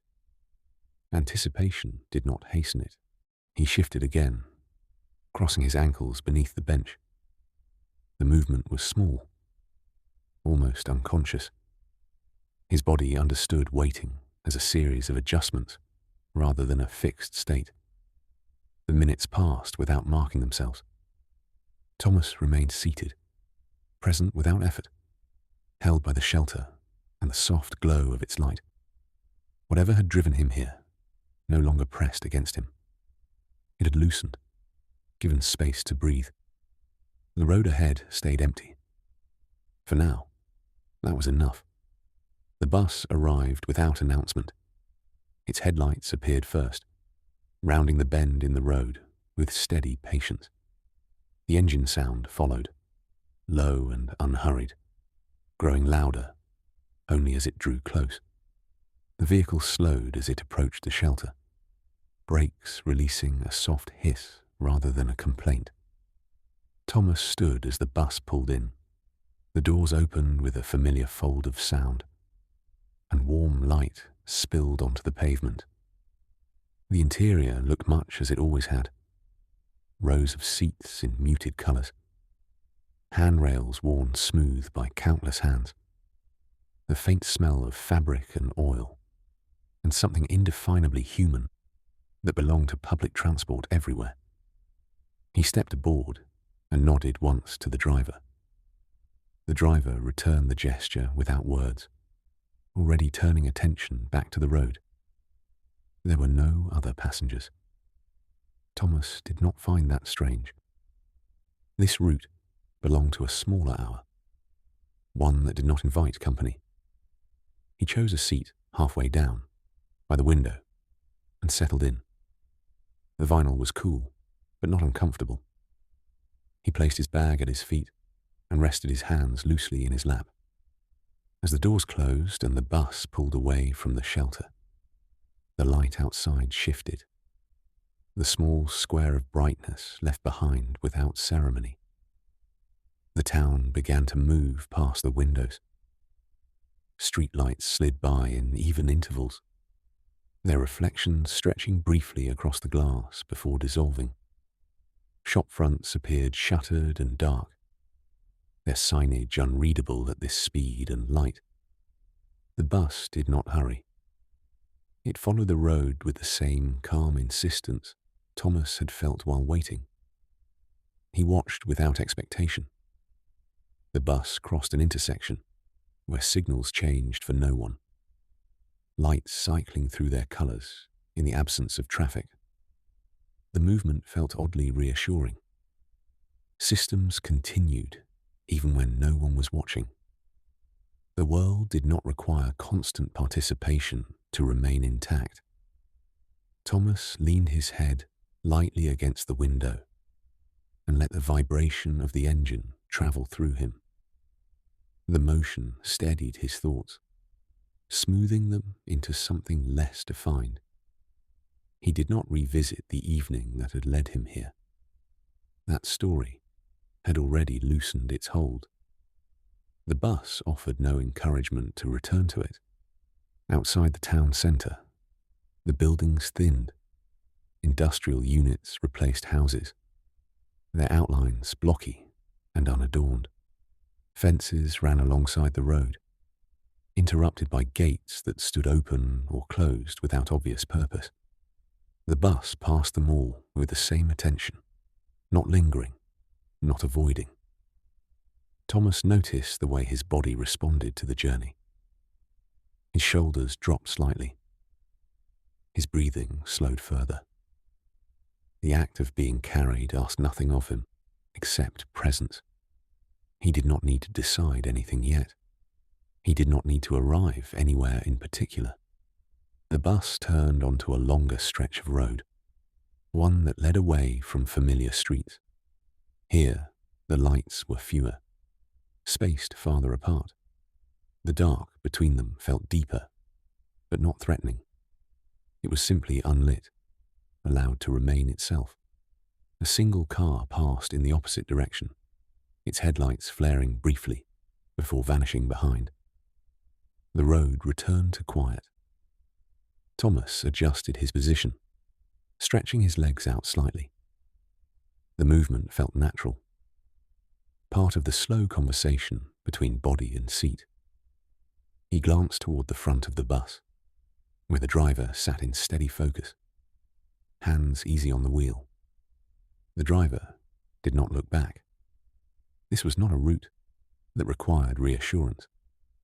The bus crossed a small bridge, the sound of tires changing subtly as they passed over it. Water moved beneath, unseen but present, its existence known only by the way the sound shifted. Thomas closed his eyes for a moment and listened to that change, then let it go. When he opened them again, the road ahead was empty. He considered where he might get off. A stop near the edge of the city, a place where the pavement ended and open ground began. He had done that before, stepped down into early morning air and walked without destination until the sky changed colour. He did not decide yet. The bus did not ask him to. The interior lights hummed softly. The engine maintained its rhythm. Outside, the world continued to thin and widen at the same time. Buildings giving way to space. Thomas felt the quiet settle more deeply. The bus carried him onward, unremarkable and reliable, holding him between where he had been and wherever he would choose to stand when the road finally curved toward morning. The journey continued, steady and uninterrupted, asking nothing more than that he remain seated and allow himself to be moved. The bus slowed before Thomas expected it to. The road widened slightly, the streetlights thinning until they stood alone in long stretches of dark. The driver eased the vehicle toward the curb at a stop marked only by a small sign and a patch of worn pavement. No buildings stood nearby. The land beyond the road opened into quiet space, grass and low ground barely visible in the dim light. Thomas stood as the bus came to rest. He moved without hurry, lifting his bag and stepping into the aisle. The driver glanced toward the mirror and nodded once, the gesture unremarkable and sufficient. The doors opened, and cooler air entered, carrying the scent of damp earth and the promise of morning not far off. Thomas stepped down onto the pavement. The bus remained for a moment, engine idling, lights steady. The driver waited without pressing him. Thomas turned back and offered a brief nod of thanks. The doors folded closed, and the bus pulled away, its lights receding along the road until they curved out of sight. Silence returned. The stop felt different without the shelter. No glass to hold light, no bench to claim. Just open air and the road stretching in two directions, both equally empty. Thomas stood and listened, aware of how much space surrounded him now. The sky had begun to shift. The darkness overhead softened into a deep blue, almost imperceptible, unless watched closely. A faint line of lighter colour traced the horizon. Not yet sunrise, but its quiet intention. The air felt cooler here, cleaner, carrying the sound of distant water, moving somewhere unseen. Thomas walked a few steps away from the road and stopped. He did not know exactly why he had chosen this place to disembark. The decision had arrived gently, without justification. That was enough. He set his bag down and stood with his hands in his pockets, feeling the ground beneath his feet, solid and patient. He breathed in slowly. The night did not resist him. It held him briefly, then began to release its grip as morning approached. The weight he had carried earlier felt lighter now, not because it had been solved, but because it no longer demanded his full attention. Thomas looked back once. Though the bus was gone, the road remained, unchanged by his departure. The town lay somewhere behind him, its lights dimming as the sky prepared to take over. Ahead, the open ground waited without invitation or refusal. He felt no urgency to move. This was not a moment for decisions or plans. It was a moment for standing still and allowing the shift to complete itself. The journey had done its work quietly, without spectacle. He did not need to do anything in response.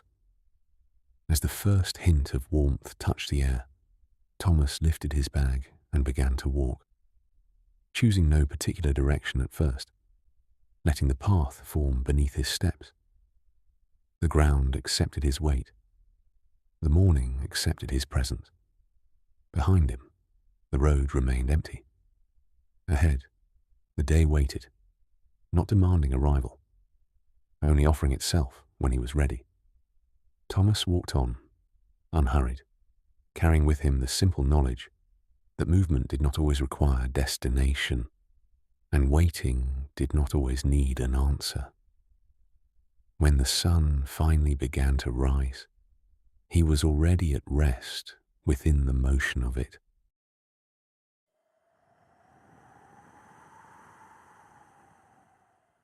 The garden, after the guests left. The garden looked larger once everyone had gone. Chairs stood where they had been left, angled slightly away from one another, their shadows stretching thin across the lawn. The long table near the centre held the quiet remains of use. Glasses stood empty, plates stacked neatly, a serving spoon resting where someone had set it down without thinking. A single napkin stirred when a breeze moved through, lifting and settling again against the cloth. The side gate clicked softly as it closed. Hannah Price remained there for a moment, her hand still resting on the latch, listening as the sound faded into the evening. The street beyond had returned to its ordinary rhythm, distant enough to feel separate. Inside the garden, the air shifted almost immediately. Not empty, simply unoccupied. She walked back across the grass at an unhurried pace. The gathering had unfolded exactly as she had hoped it would. No fixed structure. No obligation to entertain beyond offering space and food and time. Conversations had moved easily, forming and dissolving without effort. People had lingered where they felt comfortable, leaving when they were ready. The garden had absorbed it all without complaint. Now it held the echo of that ease. Hannah adjusted a chair and smoothed the tablecloth, pressing out a crease without fully resetting it. Clearing everything away could wait. The garden did not ask for efficiency. It asked for presence. Along the edges, the plants leaned inward slightly, leaves darkened by cooling air. She recognized them without looking closely. Rosemary near the wall, lavender lining the path, a low hedge that had taken years to grow into itself. She had planted most of them over time, guided more by instinct than design. She paused near the small tree at the far end and rested her hand against the trunk. The bark held warmth where the sun had reached it earlier, releasing that heat slowly now. Hannah stood there and breathed, letting the quiet settle more fully around her. The garden did not rush to reclaim itself. It accepted the transition from shared space to solitary one without resistance. She moved back toward the table and gathered the glasses, stacking them carefully on a tray. The clink of glass against glass sounded louder than it had during the gathering. The noise no longer softened by voices. She carried the tray inside, set it by the sink, then returned to the garden without turning on additional light.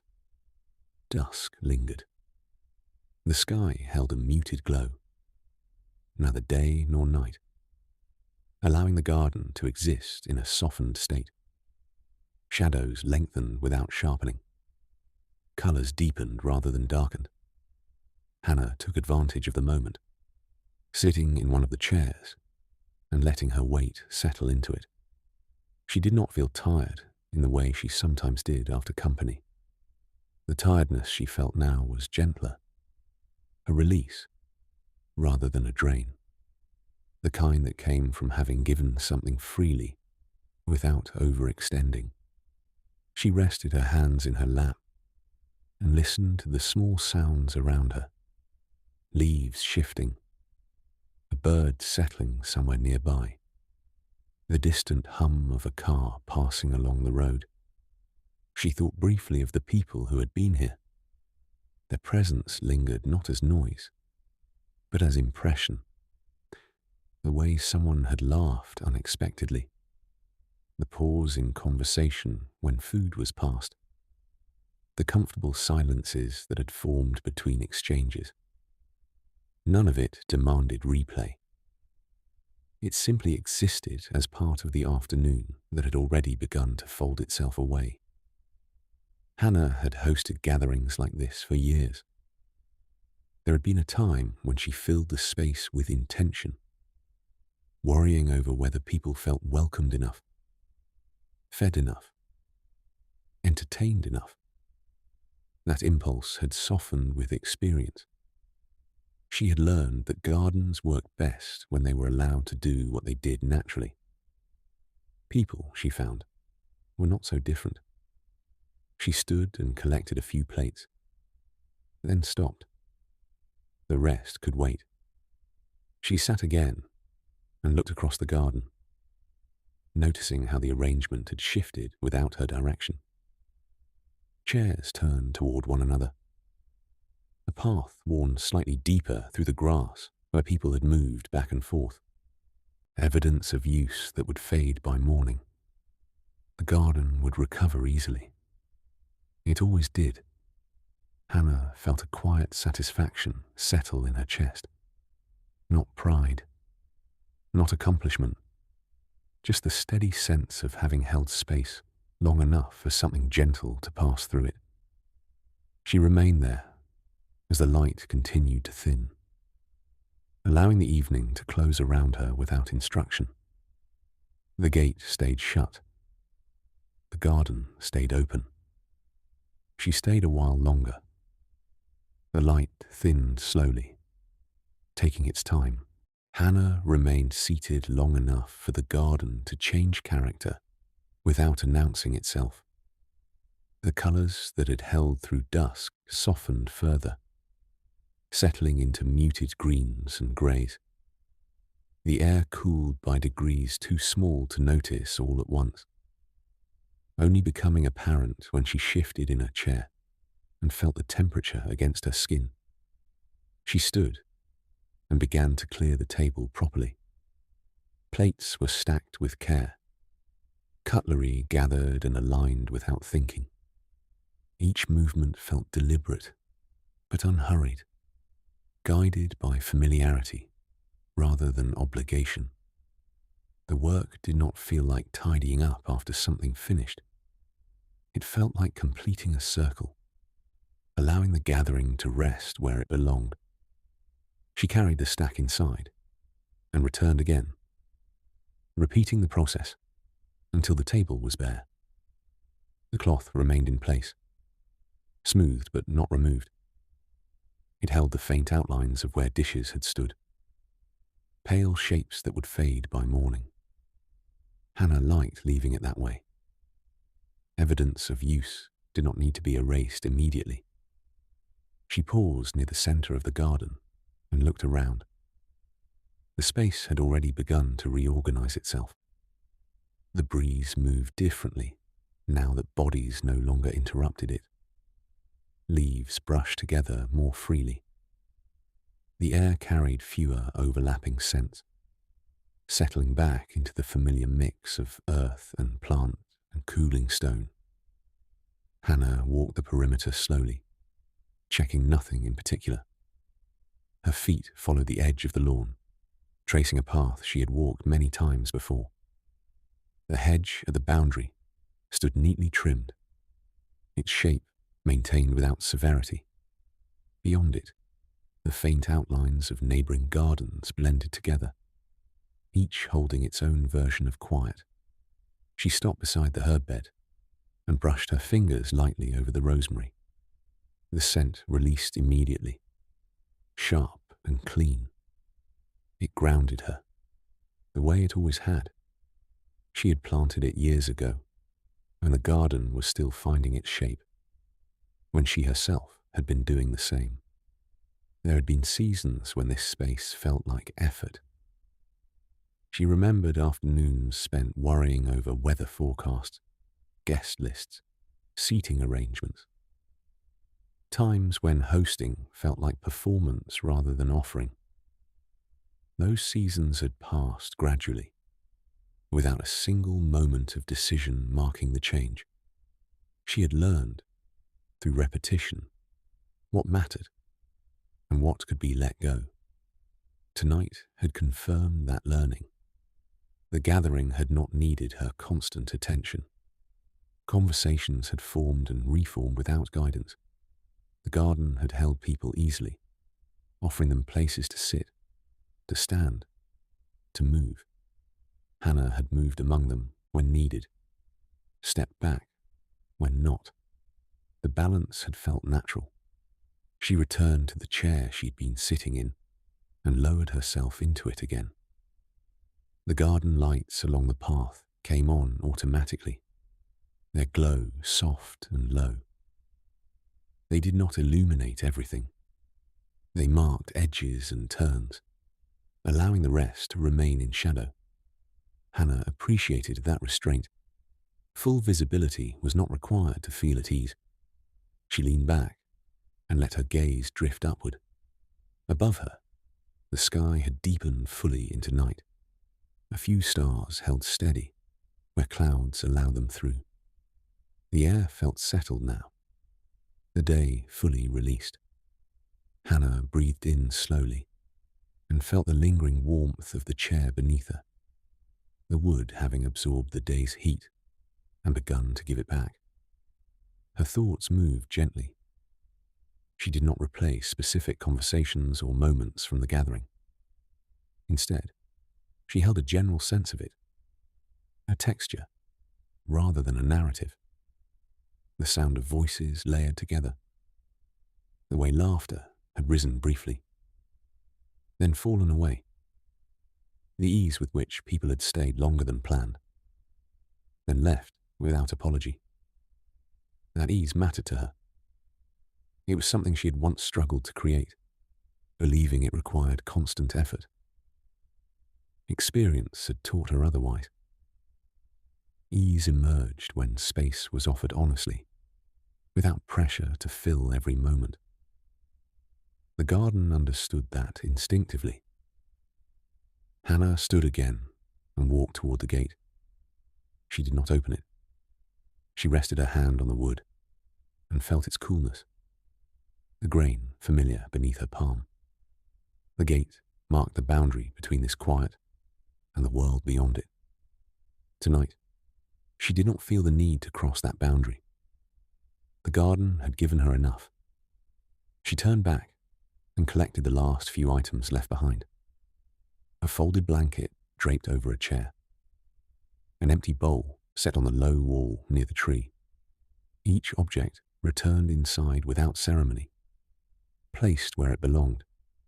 When she came back out, the garden felt almost complete. The chairs remained, but they had been gathered closer together, angled inward slightly. The table stood clear, the cloth smooth. The path lights traced gentle lines through the grass. The plants held their shapes. Undisturbed, Hannah sat once more, this time on the low step near the house. From here, she could see the whole garden at once. The perspective felt different, more encompassing. She noticed how the space felt less like something she managed and more like something she shared. Even now, alone, the garden did not feel owned. It felt inhabited, shaped by use and care rather than control. She rested her elbows on her knees and watched the night settle further. The quiet did not press in. It held.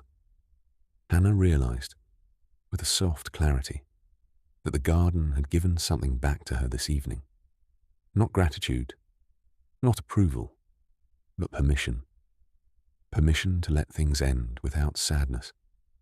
Permission to allow spaces to empty without interpreting that emptiness as loss. She stayed there until the coolness in the air began to outweigh the warmth held in the wood. When she finally stood, it was without reluctance. The garden would remain as it was until morning. The chairs would wait. The plants would continue their slow work. The traces of the gathering would fade naturally, without instruction. Hannah stepped inside and closed the door gently behind her. The garden rested. So did she.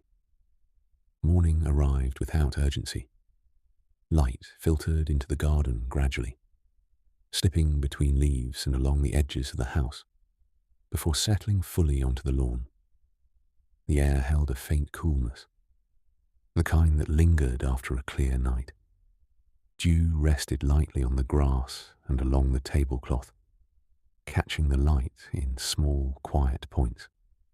Hannah stepped outside, with a mug in her hand, and paused on the threshold.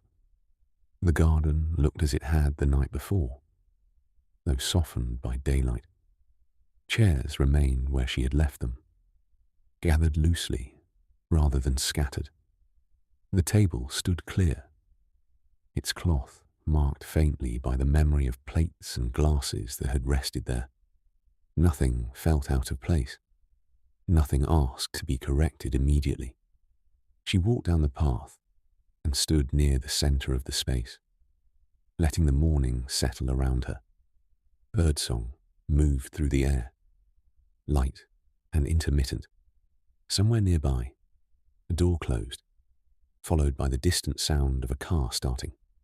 The neighborhood resumed its rhythm quietly, without intruding. Inside the garden, the calm held. Hannah took a sip of her drink and breathed out slowly.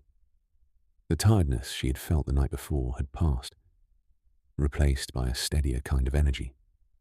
Not urgency, not motivation, just the simple readiness to move through the day without resistance. Hosting had once left her feeling depleted, as though she had given away something she struggled to recover.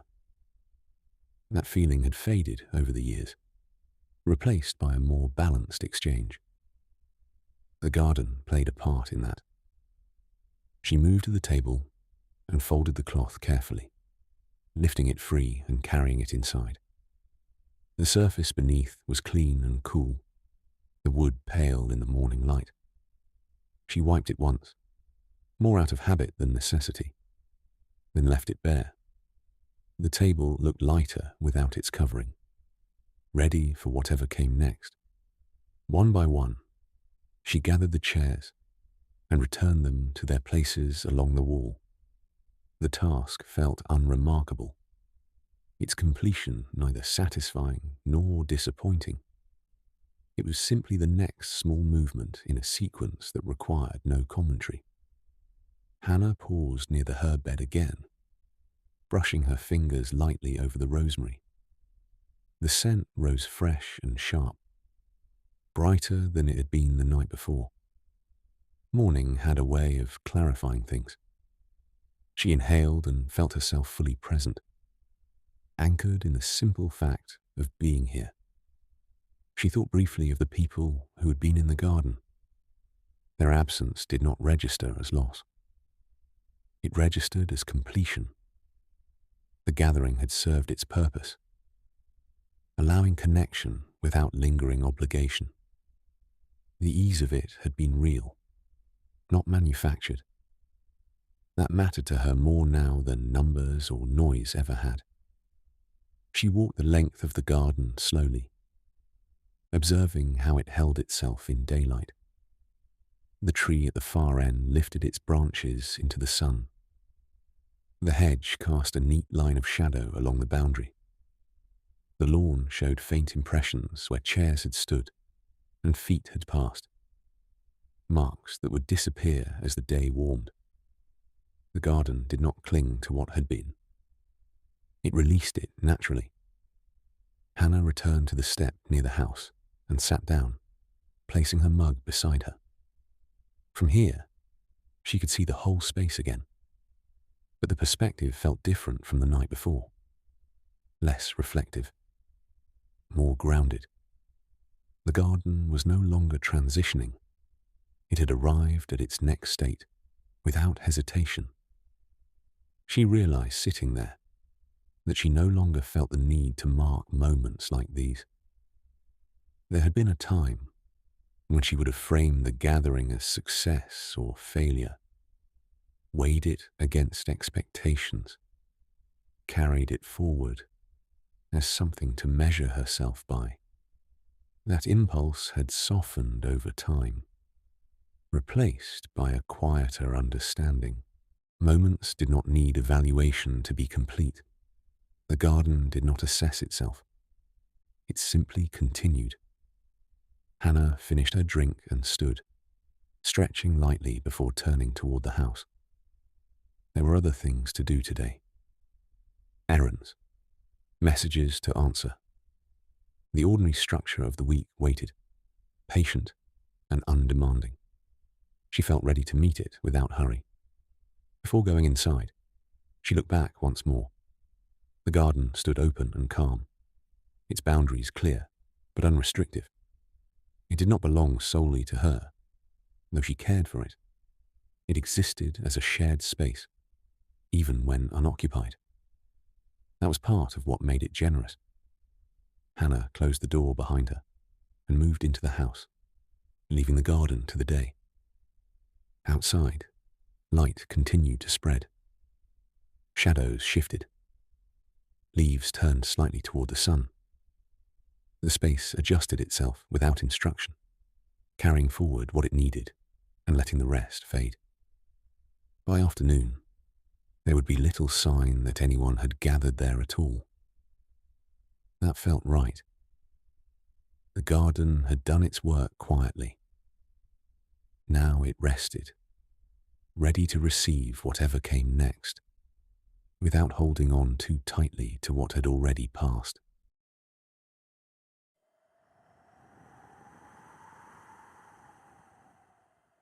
The night, the stars felt close.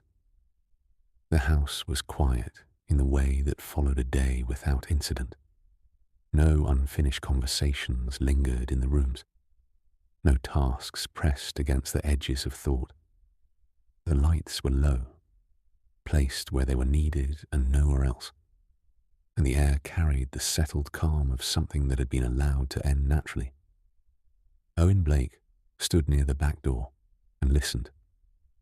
Inside, sound had reduced itself to the bare minimum.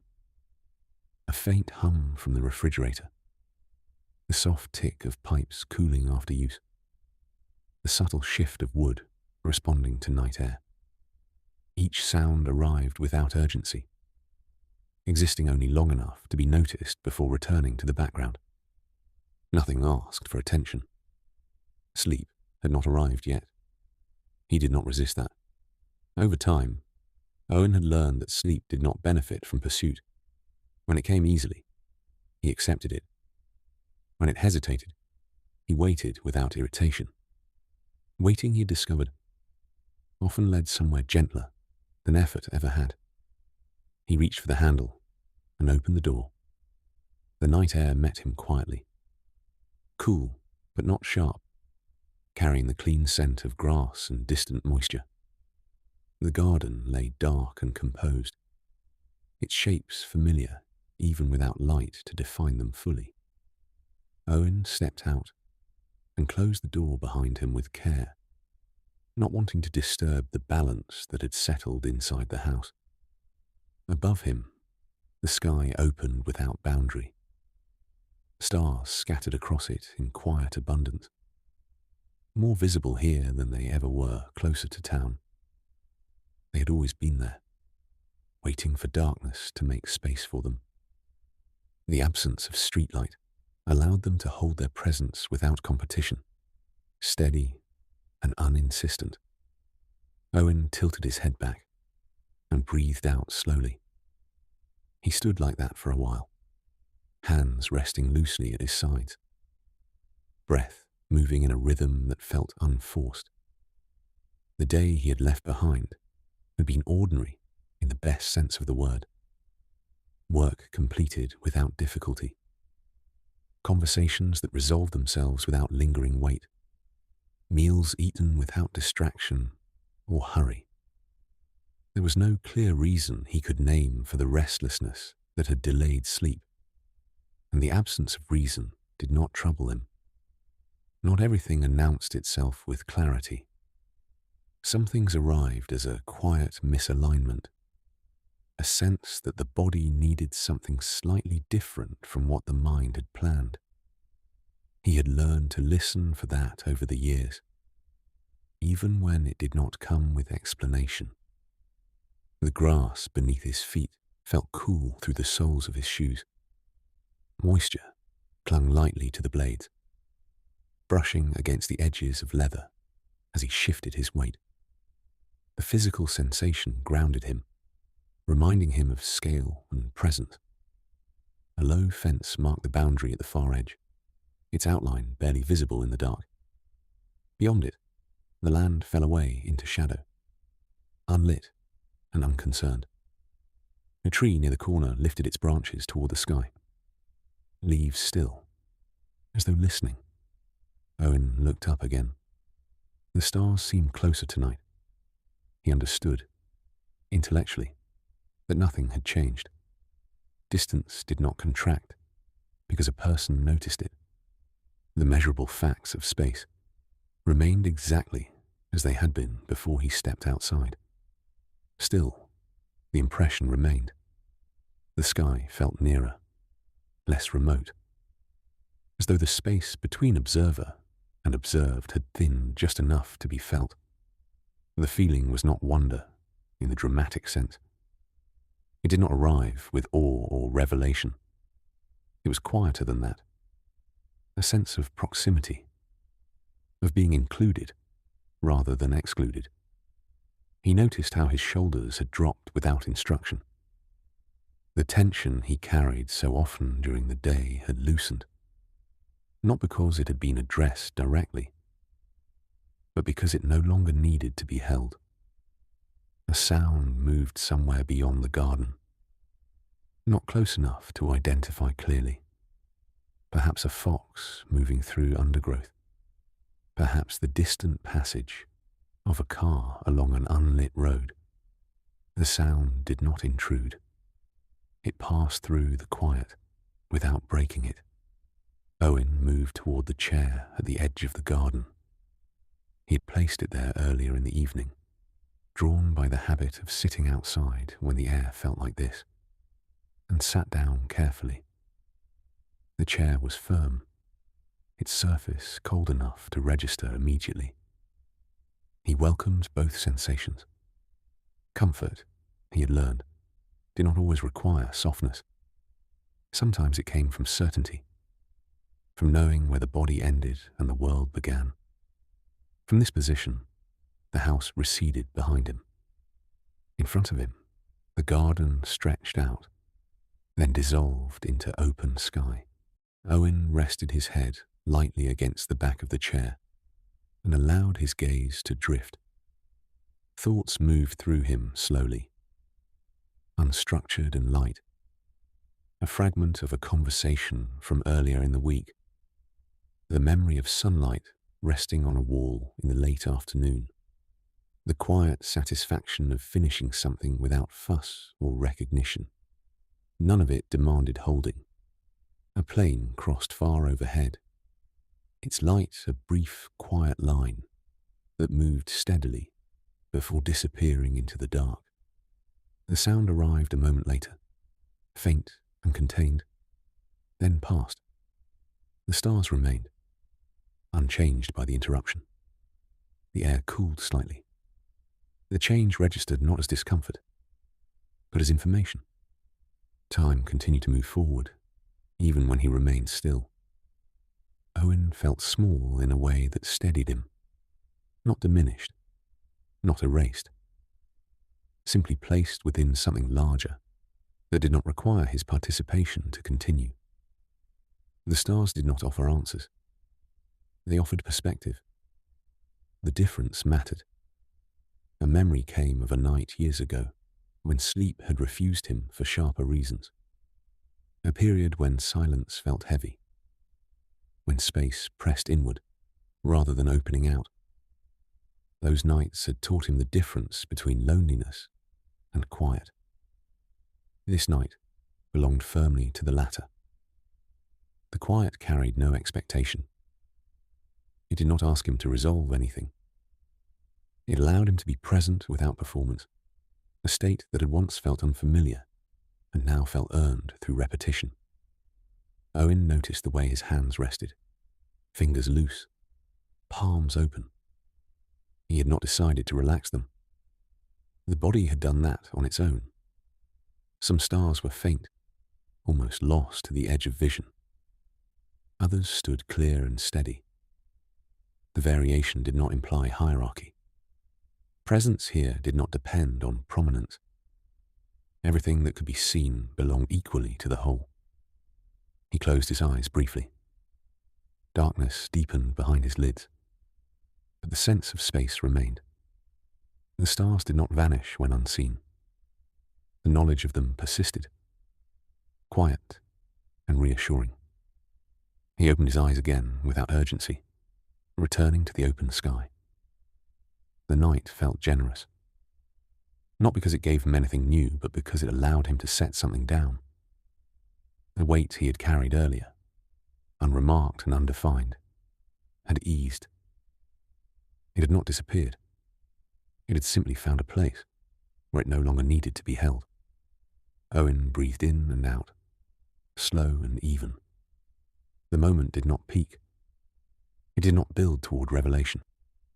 It remained steady, like a tide that had reached a comfortable height and decided to stay there for a while. He understood, without framing it as insight, that this was enough. Not every experience needed to be memorable, to be meaningful. Not every night needed to change something to be worth stepping into. Sometimes the value lay in alignment, in the brief sense that the body, the mind, and the world were moving at compatible speeds. The night shifted in stages so small they would have been easy to miss. The air cooled another degree. The ground beneath a chair released the last of the warmth it had gathered during the day. Somewhere beyond the garden, a sound changed pitch, signaling distance rather than presence. The moment did not feel as though it were slipping away. It felt as though it were completing itself. Owen stood. The movement was smooth, unhurried. He placed the chair back where it belonged, aligning it carefully. Some habits remained even in moments of stillness. He stood a moment longer, letting his gaze move across the garden one final time. The tree's outline blended into the sky. The fence marked its boundary without emphasis. Moisture clung to metal and leaves, catching faint reflections that disappeared as soon as they were noticed. The night had given what it could. Owen turned toward the house and walked back across the grass, his steps measured and calm. He paused at the door, hand on the handle, not because he was reluctant to go inside, but because the transition felt worth acknowledging. Inside, the air was warmer immediately. The house received him without adjustment. The quiet he had left remained intact, as though it had been waiting rather than absent. He moved through the rooms without turning on additional lights, guided by familiarity rather than sight. He prepared for bed with the same ease. Shoes set aside, hands washed. The small rituals that signaled rest unfolded without thought. None of them felt like conclusion. They felt like continuation. When Owen lay down, he did not try to hold the night with him. The sense of closeness had already done its work. It did not need to be preserved or repeated. It had settled into him quietly, not as memory, but as alignment. The body recognized that and responded. Sleep arrived without resistance. Outside, the night continued its slow transition. The stars remained where they were, steady and unremarkable in their distance. The horizon lightened by degrees too small to name. The garden released its hold on darkness and accepted the coming day without ceremony. Morning would arrive soon enough. For now, the night completed itself gently, leaving no demand behind. Only the quiet assurance that being present had been enough. The stars did not need to feel close again. It was enough to know they had been there when he looked.